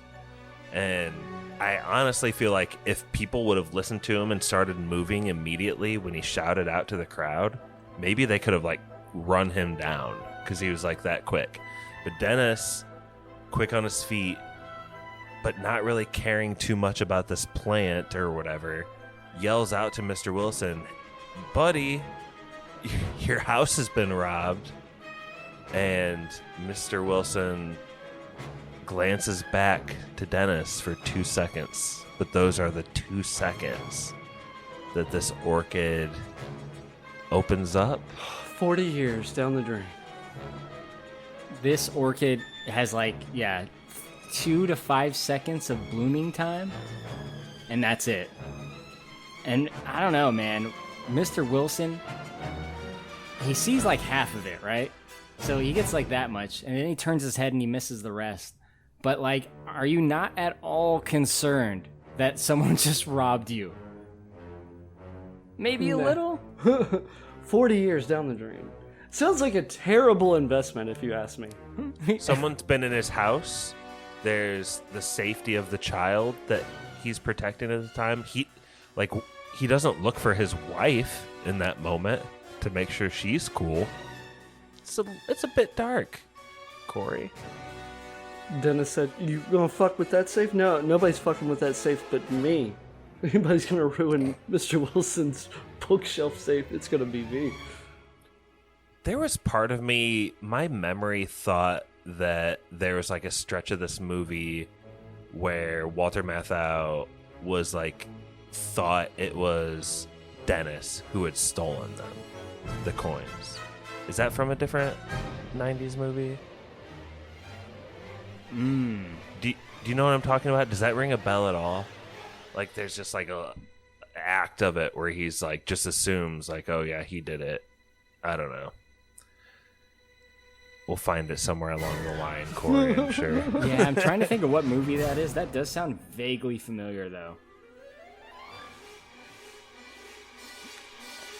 What I remember from Mr. Wilson is that he, like, yells in Dennis's face, but he doesn't. He gives him more of, like, a subtle, like... He says some pretty, like, heavy things in a very, like, subdued and sad way. He says, I don't want to see you. I don't want to know you. Leave immediately and never come here again, or something like that, right? No, I have the actual line written here. Can you deliver it like Walter Matthau, please? It's, go get a rope. I was just going to say something super dark about suicide. I don't feel like doing that anymore, actually. I'm sorry. Back it out of the suicide joke. Back it out. That's a bad setup. I'm so sorry, Kylo. You said it like perfectly, actually. That's like exactly what he says.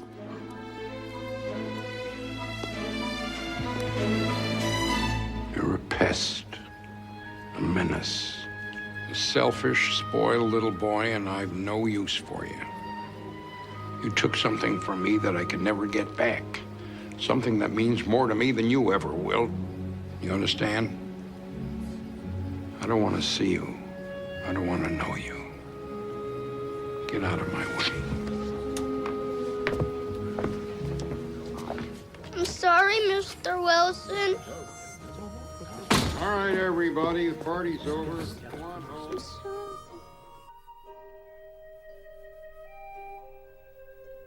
And this is, of course, Dennis's lowest point in the movie. You know, he's been reprimanded before for being a bad kid.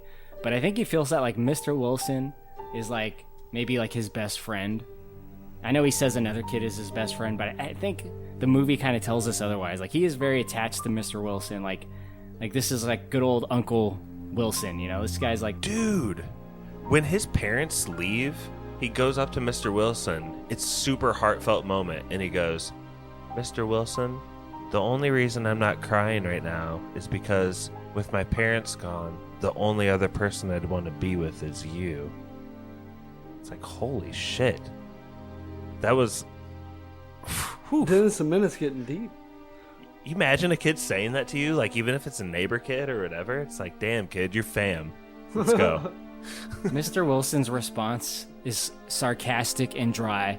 He says something like, I can't tell you how deeply moved I am. He's basically like, fuck you. Like, I hate you. And because the kid doesn't understand sarcasm, the kid is not offended.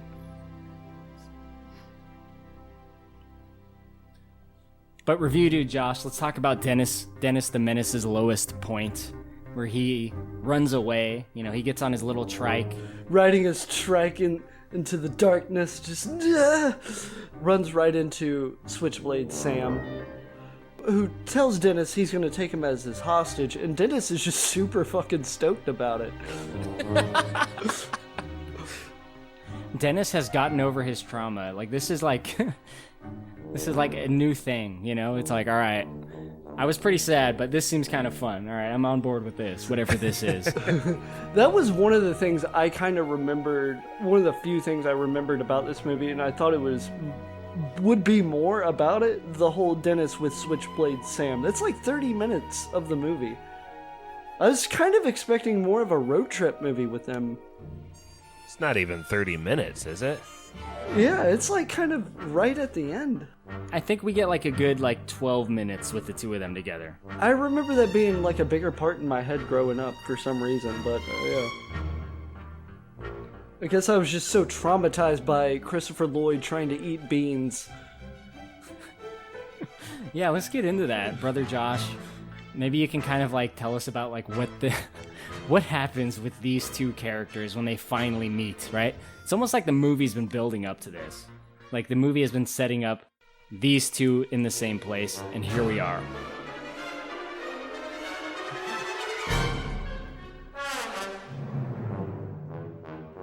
Agreed.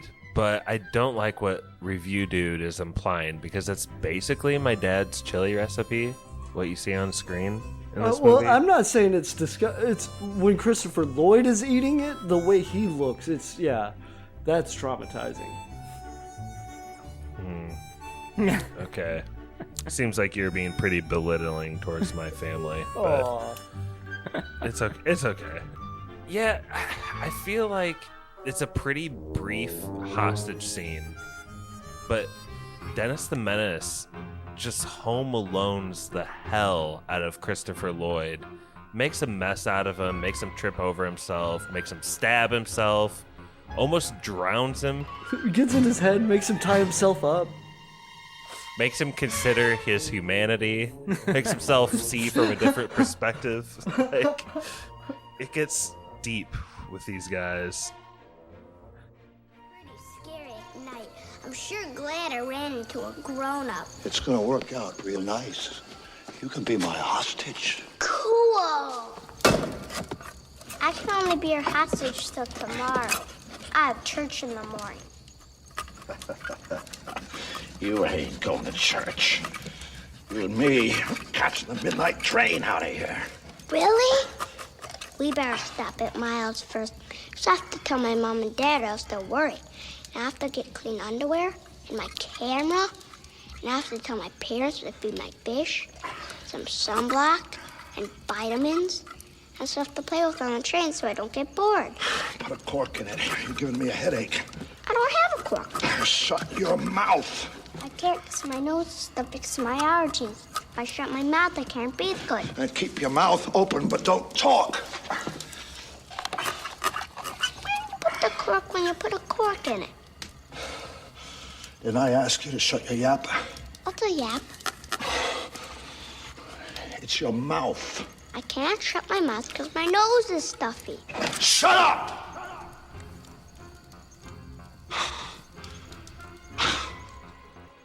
Dennis annoys the living shit out of him, right? That's like the first thing that happens between the two of them. Like just Dennis's like general demeanor, like his personality really bugs Christopher Lloyd as Switchblade Sam. So that's like one aspect. He won't shut up.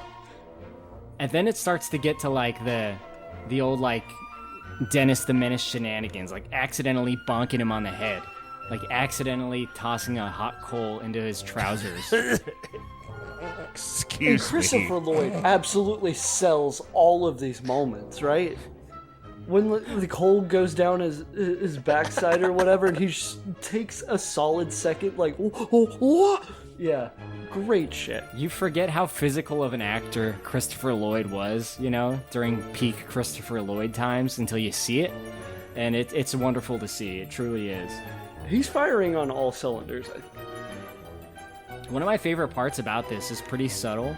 It's just like how long it takes Christopher Lloyd to open this can of beans and like how fucking frustrated he's getting as he's doing it.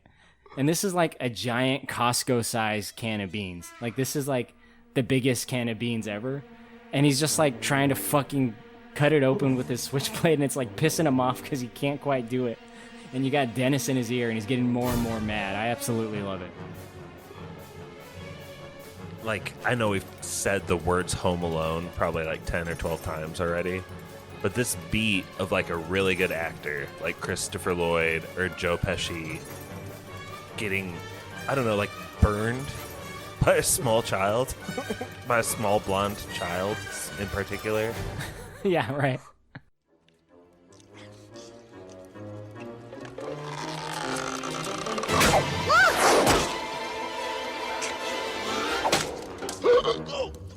Your fire's getting puny. My dad makes a fire and it gets puny. He wiggles it around and it gets bigger.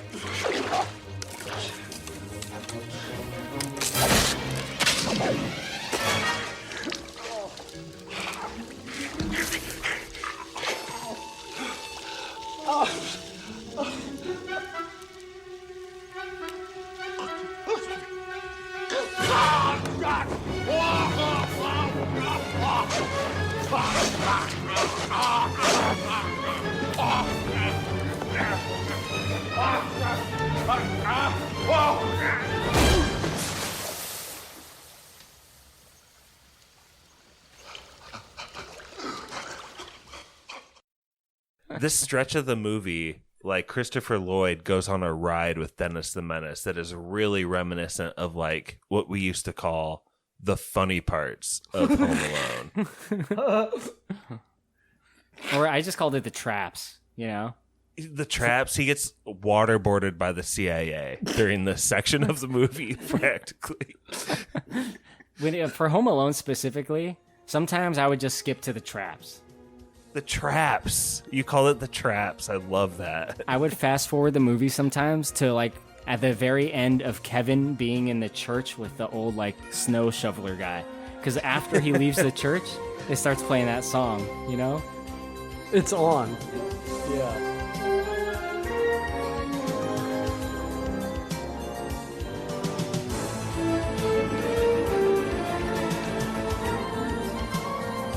I know you got that song playing right now. Oh, dude, it's so good. I used the metal version of it in one of our Three Ninjas pitches.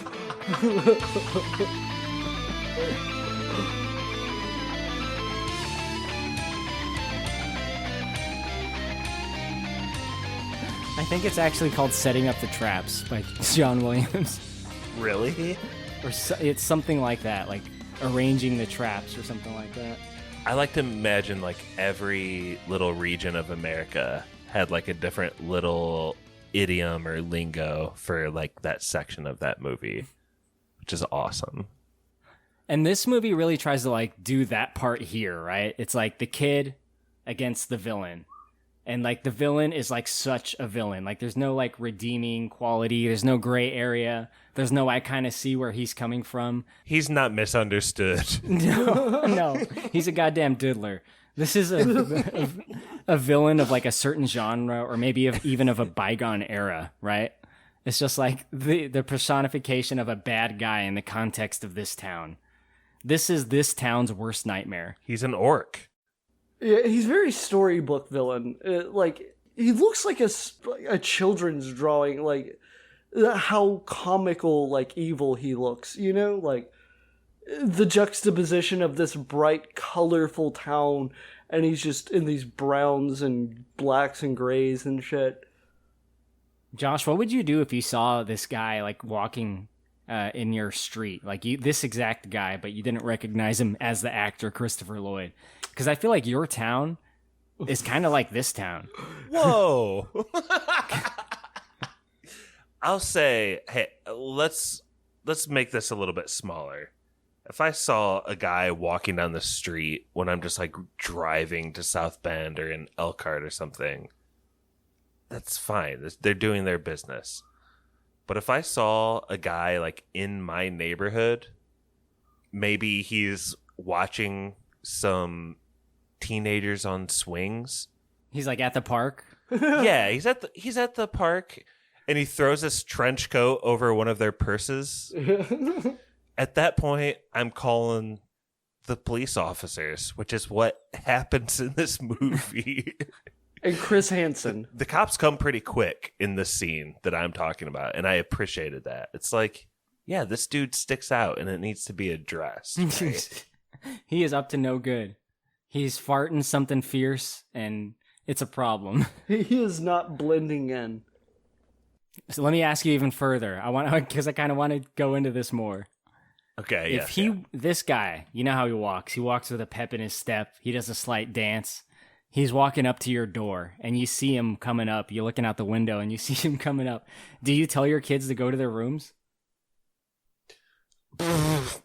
No, it's more like Swiss Family Robinson. It's like, assume the positions, troops. They all pull out their guns. Yeah, like one of them pops up, like there's a doggy door in the front door, and they pop their head out and shoot him in the balls with a BB gun. Yeah. That's the first step. This is my house. I have to protect it. Don't get scared now. Yeah. This is it. Don't get scared now.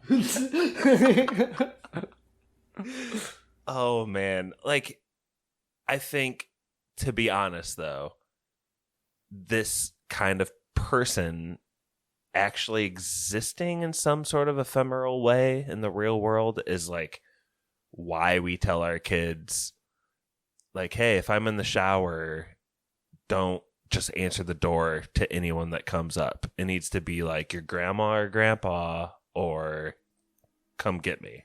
You know what I mean? Like, that's how it kind of like relates to me in the real world. Like stranger danger or something. Absolutely. I mean, so few kids can outsmart a true criminal like Dennis the Menace can. He's got a knack for it, though, I'll say that.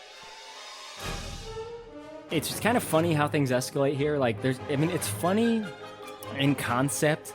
I don't think I actually laughed while watching this, but I still kind of appreciate the concept despite how stupid it can be, because things escalate, right? Like, first he's just annoying Switchblade Sam. And then Switchblade Sam tries to time up, and he's like, that doesn't work. You can't tie me up that way. I'm too small. You have to do it a specific way. Starts fucking with him, getting in his head.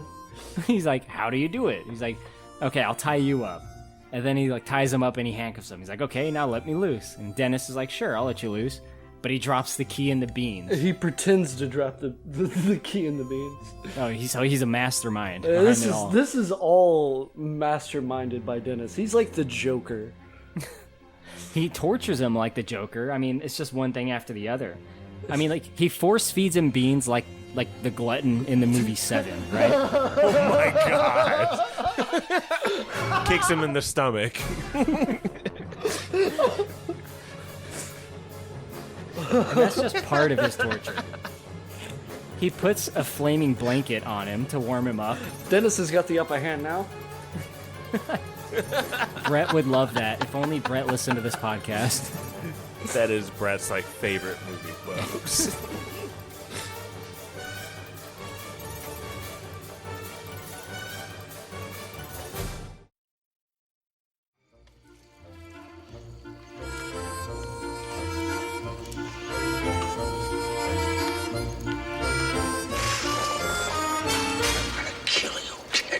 How? You can't even move. Open up.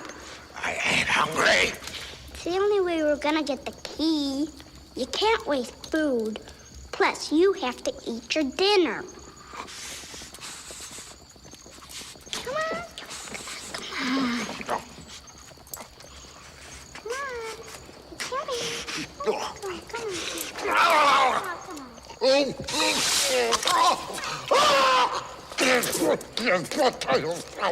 Too hot? At some point, you know, it's escalating. You know, the fart thing was really funny when I was a kid because he's eating all these beans and he lets out like a nasty fart. A subtle thing that Dennis does when after Christopher Lloyd farts is like, you know, he does the like PU like hand motion, but he does it like very small. Like he doesn't move his hand a lot. Me and my friends used to do it exactly that way.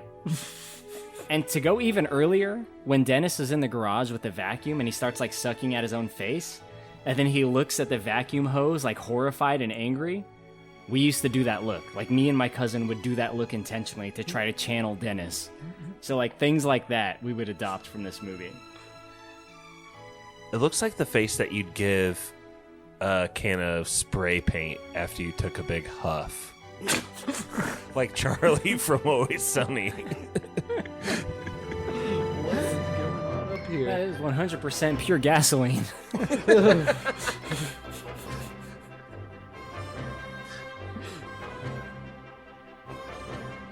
So, you know, like, there's the slapstick. There's some, like, configuration, Brother Josh, with a rope that I can't even comprehend. Like... It's like Rube Goldberg punchlines. This whole sticky setup of X leads to Y leads to Z and back to A. Yeah. But there's also this raft on the river that Christopher Lloyd keeps landing on. Yeah. What is that? Why is that there? I missed that. It looked like a door. He keeps splashing into the river and he keeps landing on this. It's like the door from Titanic that Jack lets go of, basically. He keeps slamming into it over and over again. It's weird. Well, like the joke being like whenever he's on fire, he jumps in the water. but he just so happens to jump on a solid object every time. It's the same, like, floating door. It So literally weird. happens 3 times. Like, 2 times he jumps in, and then the 3rd time he gets pulled up against, like, the overpass by a rope that gets connected to a train through a series of events that I could not quite explain. Yeah, exactly. But then he falls back down on the door, and then in classic Dennis the Menace fashion, he takes, like, asshole abuse. Like, his knife falls vertically down straight into his ass. Like, at least that's the way the camera tells the story. We don't actually see the knife inserted in the man because it is, a PG movie. But the camera shows, like, his bum, right? And it zooms into his bum from the POV of the knife. So we are led to believe the knife went in. Some Three Ninjas humor for you. I think just based on the fact that Margaret had that one dude kiss a butt early in the movie is also a cue that this is like, yeah, kind of a finishing blow into Christopher Lloyd's colon here. Like, it's set up deeply. Those bean shits are gonna hurt. Absolutely. Yes, ready to explode. He gets, like, totally, like, abused by Dennis. Like, he is fucked up by the end of this. Like, you know, at some point at the end of it, like, he just straight up comes at Dennis with a knife and is like, all right, you're gonna fucking die now. But he gets thwarted, and at the end of it, like, Dennis is out all night. And in the morning, Dennis shows back up to his neighborhood riding his trike, dragging this fucker behind him, right? All tied up. Like an old Western riding back into town with your bounty in tow. Yeah. And he kept him alive, not even dead. It's badass. The Hangman. Dennis the Hangman Mitchell. When the Hangman catches you, you hang. Yeah. Dennis, just not understanding the situation, just casually hands Switchblade Sam back his switchblade, and immediately he tries to kill Dennis again. That's how traumatized Switchblade was, staying with Dennis overnight. And Dennis is too innocent to realize it. But, you know, during this whole time, Brother Josh, there's something we kind of forgot to talk about, and that's the character arc of Mr. Wilson, which kind of, like, happened during that whole series of comedic events, right?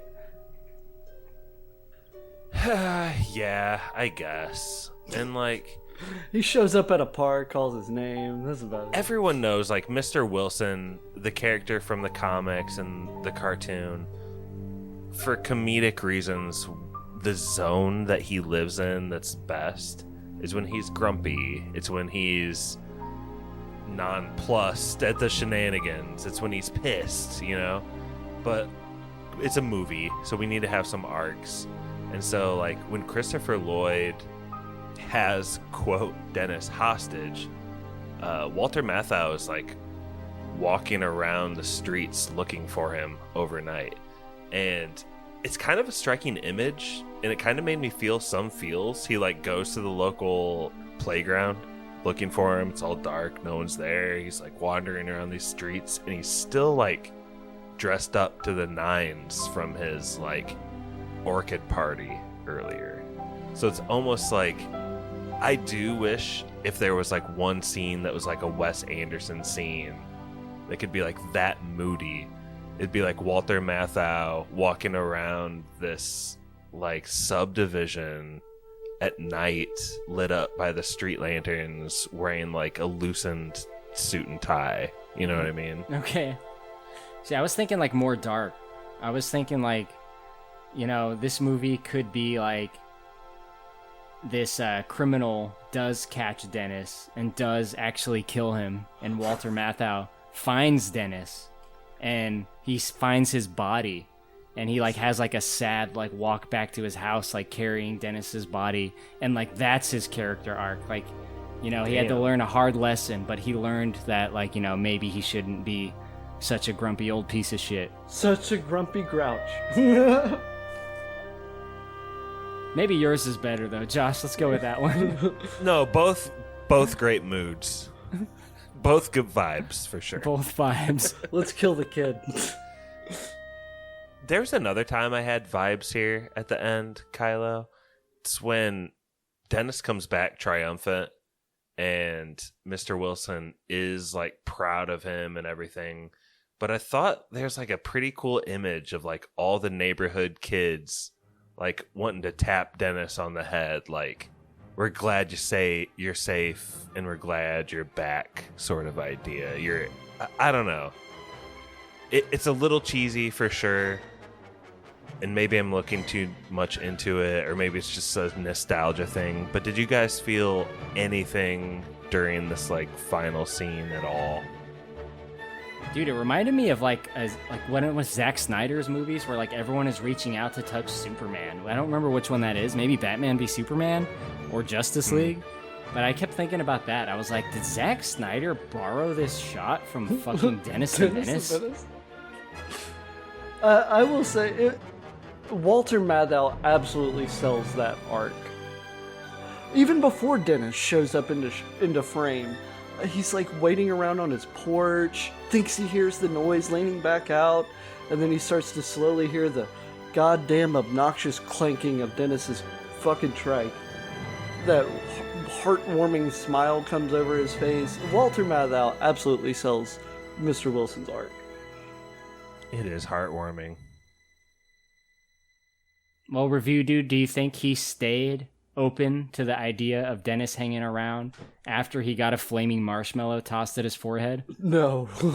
And rightfully he wouldn't. If he didn't, I would agree with him, because it's a flaming fucking marshmallow to the face. Get your goddamn demon child under lock and key. It's like, you know what? Never mind. Just fuck all that character arc. All of it. Release Switchblade Sam. Release Switchblade Sam. I don't think they ever say the name Switchblade Sam. I actually got that from IMDb. But man, perfect name for that fucking perfect villain. I can't praise Christopher Lloyd enough as that guy. And the way he looks, man, disgusting fucking piece of shit that you don't want anywhere near you. I was kind of half expecting you to tell me a behind-the-scenes story of where, like, he was relegated off to himself, away from the other child actors to help sell the villain factor like Leslie Nielsen did for Surf Ninjas. Yes, more Surf Ninjas references. The only movie I have given a 10 out of 10 on this podcast is Surf Ninjas, and it's the only one that will ever get a 10 out of 10, goddammit. Spoiler. 10 out of 10 on any rating scale you want.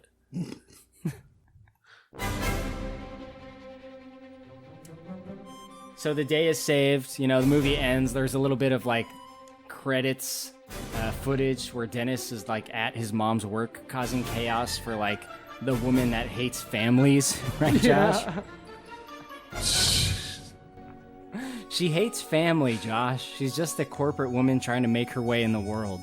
She's going to be the next Fast and Furious villain. I was going to say, Vin Diesel could fix her. I was literally going to say that. Then you mentioned Fast Furious. Brilliant. That's why we're both Joshes. That's right. That's right. The two Joshes have merged into one called Station. Called Station. Station. Station. What a classic reference. I have a question for you, Kylo, before I finish up here. All right. You told me when we recently reviewed Sin City on spoilers that one of your favorite shots ever in movies was when Jackie Boy gets his face pushed down into the toilet. Amazing. And Mr. Wilson has a sink scene that looks real close to that. Oh, you're right. To the point where I didn't know if his head was in the sink or in the toilet, Josh. I know. I thought it was a toilet. Right? And it's like, why is this man putting his head in the toilet? It's clearly a giant bowl. It's not the same size as a sink. So that in itself, like to see like through the filmmaking is a problem. I think with that doesn't look as good. You made a mistake yourself, Mr. Wilson. You didn't flush. Yeah. Dennis says that. Yeah. Yeah.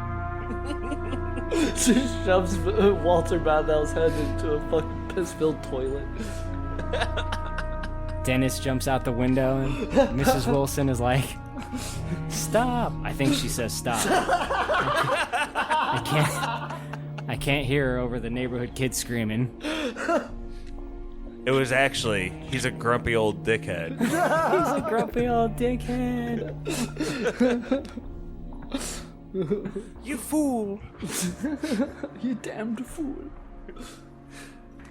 What a film. What a film. That one, not this one.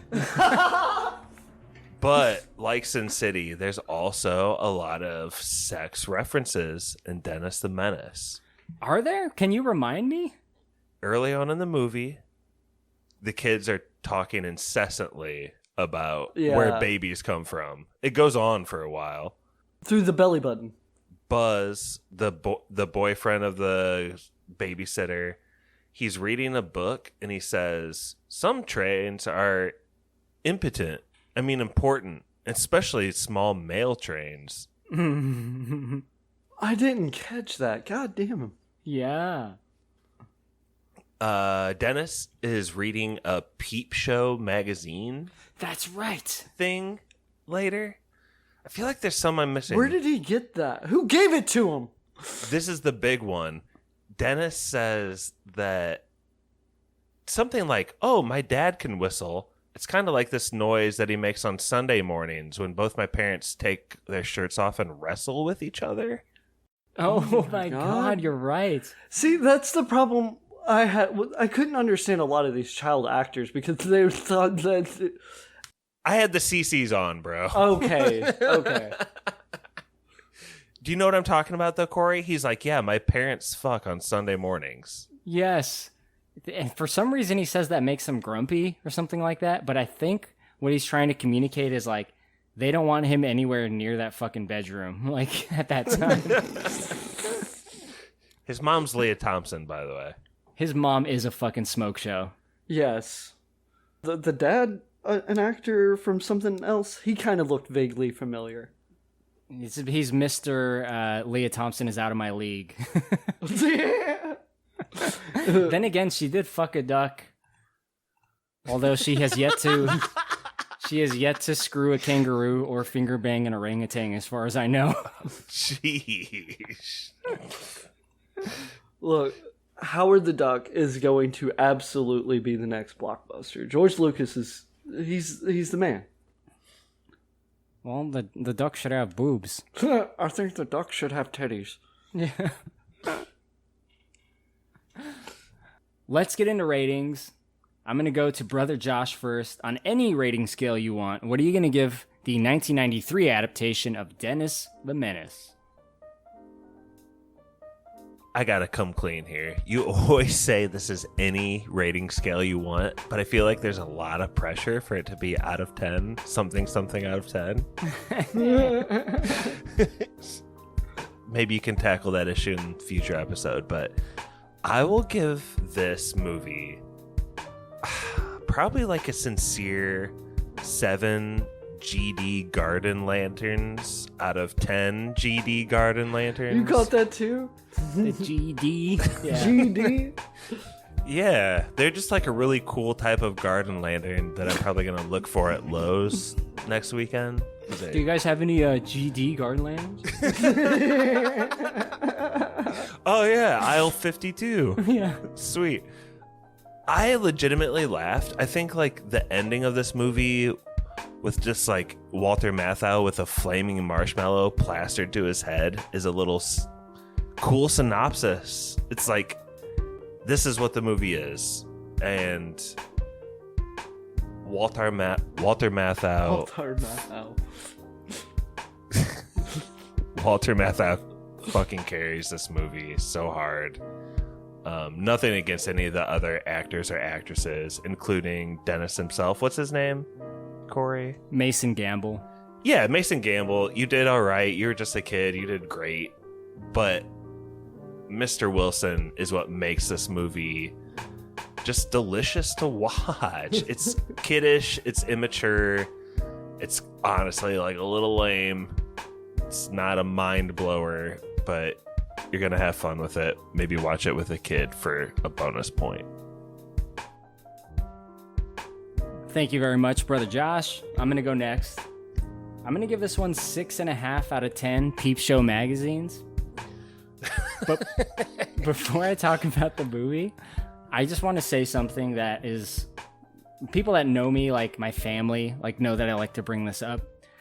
There was a Dennis the Menace like show, kind of like a stunt show, but not really stunts. It was more like a special effects show at Six Flags Magic Mountain right after this movie came out.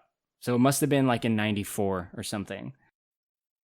Six Flags Magic Mountain brings Dennis the Menace to you with the all-new Dennis the Menace Screen Test Show. Boys and girls, moms and dads, see how movies are made and star in a super stage show based on Warner Brothers' new live-action movie, Dennis the Menace.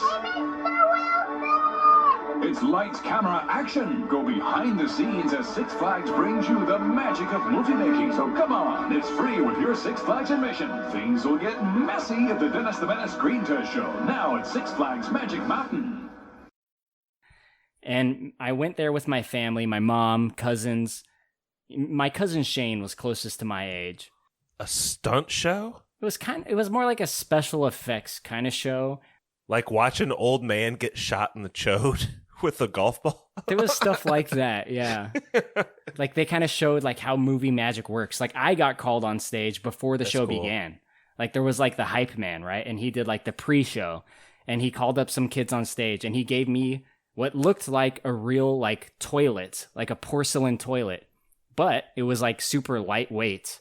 And he was kind of trying to explain like how movie magic works, right? So he like bent over. This isn't weird, by the way. He bent over and he was like, hit me with this. So like I hit him on the back with it. And then like whoever was doing the sound effects made like a huge like crash sound. So he's like, that's how it works in movies, right? Like something like that looks like it's going to hurt you really doesn't. And then they add sounds and that's how that works. But the actual show itself, they called up other kids on stage to kind of like play Dennis, and they each got to do like a certain scene for this show. And it was a lot of like Mr. Wilson shenanigans, right? Like he tries to like, I think he's like trying to like spray wash his house and like it goes crazy and it hurts him or something. And then like Dennis would run in and like say something and then run off stage. And my cousin Shane was one of the kids that got called up as Dennis, and he bought like the home VHS tape. And I've wanted to rewatch that tape my whole fucking adult life because it was like such a special memory for me. I swear to God, I can't go to this theme park without talking about this. And it feels really good to vent this out right now. People that are my age that went to Six Flags parks around this time in the 90s might remember this whole experience. I really hope I'm unlocking a memory for some people. And my cousin still has the tape. I talked to him today. And what I'm going to do is I'm going to get that tape and I'm going to create a digital version of it and put it on my YouTube channel at some point. Yes. So you guys will get to see my cousin on the Dennis the Menace stunt show or whatever special effects show, whatever it was called. Really awesome. Going back to the movie, Switchblade Sam, Christopher Lloyd, is a fucking gem in this movie. It's so ridiculous. It's almost so bad it's good, but it's just kind of like good sometimes. Like when the cop gives him a hard time and like he just like clacks his teeth together and like raises his eyebrows and walks away. I'm like, you fucking, this dude is chewing, man. He's chewing, man. He is literally chewing the scenery. So I love that. I love the nostalgic factor with this movie. Like sometimes I might like rewatch a Blank Check and be like, this movie is gross and I hate it. I rewatched this one and I'm like, holy fuck. This kid is literally me, because I took this kid's like traits and I like merged them into my life in a weird way. I would kind of do things he does and say things he says. Really special place in my heart for this movie. That's why the rating is on the upper side. You know, the acting I think is pretty fine. Dennis's mom I think is pretty fine, if you know what I mean. Anyway, I like this movie actually. I don't hate it. People probably went into this thinking I would trash this like I did with Kid in King Arthur's Court. It's really not the case. You know, despite this movie being like very similar to other movies that came out around the same time, I still have some respect for it. Now, is Shane the same cousin that took the crawfish and put him in a shallow bucket of water and left him out in the heat to dehydrate? Yeah, that's the guy. Not to make you have to edit this episode at all or anything, but I just I feel like he's come up a few times in the podcast. Shane was crazy, I'll say that. I love that you're hanging out with Shane and know him still. I didn't know that. That's sick. I got to see him again for the first time in a long time last year. It was like the first time I've seen him in years. And I found out he doesn't live too far, so, you know, I'd love to spend some time with him again. Shane, listen to this episode. I really hope you are. I'm gonna send it to him, but I don't care about crawfish at all, Shane. They can get fucked. Like, whatever. They can get It's fine. I don't care. Crawfish can suck my dick. All right, before I go down memory lane too hard, review to Josh, what are you going to give Dennis the Menace? So, I didn't have a whole lot of nostalgia for this one, but that being said, I'm going to give it 6 flaming marshmallows to the face out of 10. Like, Walter Matthau and Christopher Lloyd absolutely kill it. They are the shining fucking examples of this movie. The plot is relatively inoffensive. It's just wacky kid hijink shit. Yeah, it's a solid kids movie. Nothing to get worked up over about, you know? Fucking A. Thank you guys very much for your ratings, and thank you for being on this podcast. It's really good to pod with both of you. You guys haven't been on this show in a while, so it's just great to have you here. You guys, I'd like you to shout out what you do, and we can start with Brother Josh. Can you tell the audience about what it is that you do outside of your guest appearances on Big Dumb Movie? Outside of my guest appearances on Big Dumb Movie, I actually cease to exist. I become like a sleeping nanobot, and I have DMT dreams until my next Big Dumb Movie appearance. Josh has I activate you when the time comes. Has no corporeal form. I hope I'm activated soon, Kylo. If you could call me soon. Anytime anyone Googles my name, it extends my life. So just Josh from Goshen. No spoilers, Patreon, nothing. Yeah, spoilers, podcast. Yeah. They know about that. Dude, we're like brother and sister podcast. Everyone know, like, if you listen to Big Dumb Movie, you've probably heard about spoilers. I'm on spoilers a lot. Korey's on spoilers a lot. Sometimes the spoilers guys are on Big Dumb Movie. So like, we're just like a little pod family. It's good times. But we gotta have this other Josh on spoilers, I think. And that is, of course, Josh Pinson, the review dude. Why don't you tell us about what you do, man? I currently make nothing, but hopefully by the time this airs, I will be making videos again, where I just kind of talk shit about movies and stuff like that. So come over to my channel if you look forward to that. I would love Josh to be on spoilers. Josh, we've been on a Big Dumb Movie episode together before one time. Can't recall what episode it was. Nostalgic video games. Oh, yes. With Stevie from Spoilers, and that's actually an awesome episode. It is. That was actually a terrific time just among friends. And I won't forget it, folks. Well, this year I'd really like to do Nostalgic Video Games Part 2. So you guys prepare the video games you want to talk about for that, and the audience can look forward to me releasing that in a long time. Nothing immediate, no promises. In a long time. Get ready to wait. Thank you guys very much. If you, the listeners, want to write in, you can email me at bigdumbmovie@gmail.com.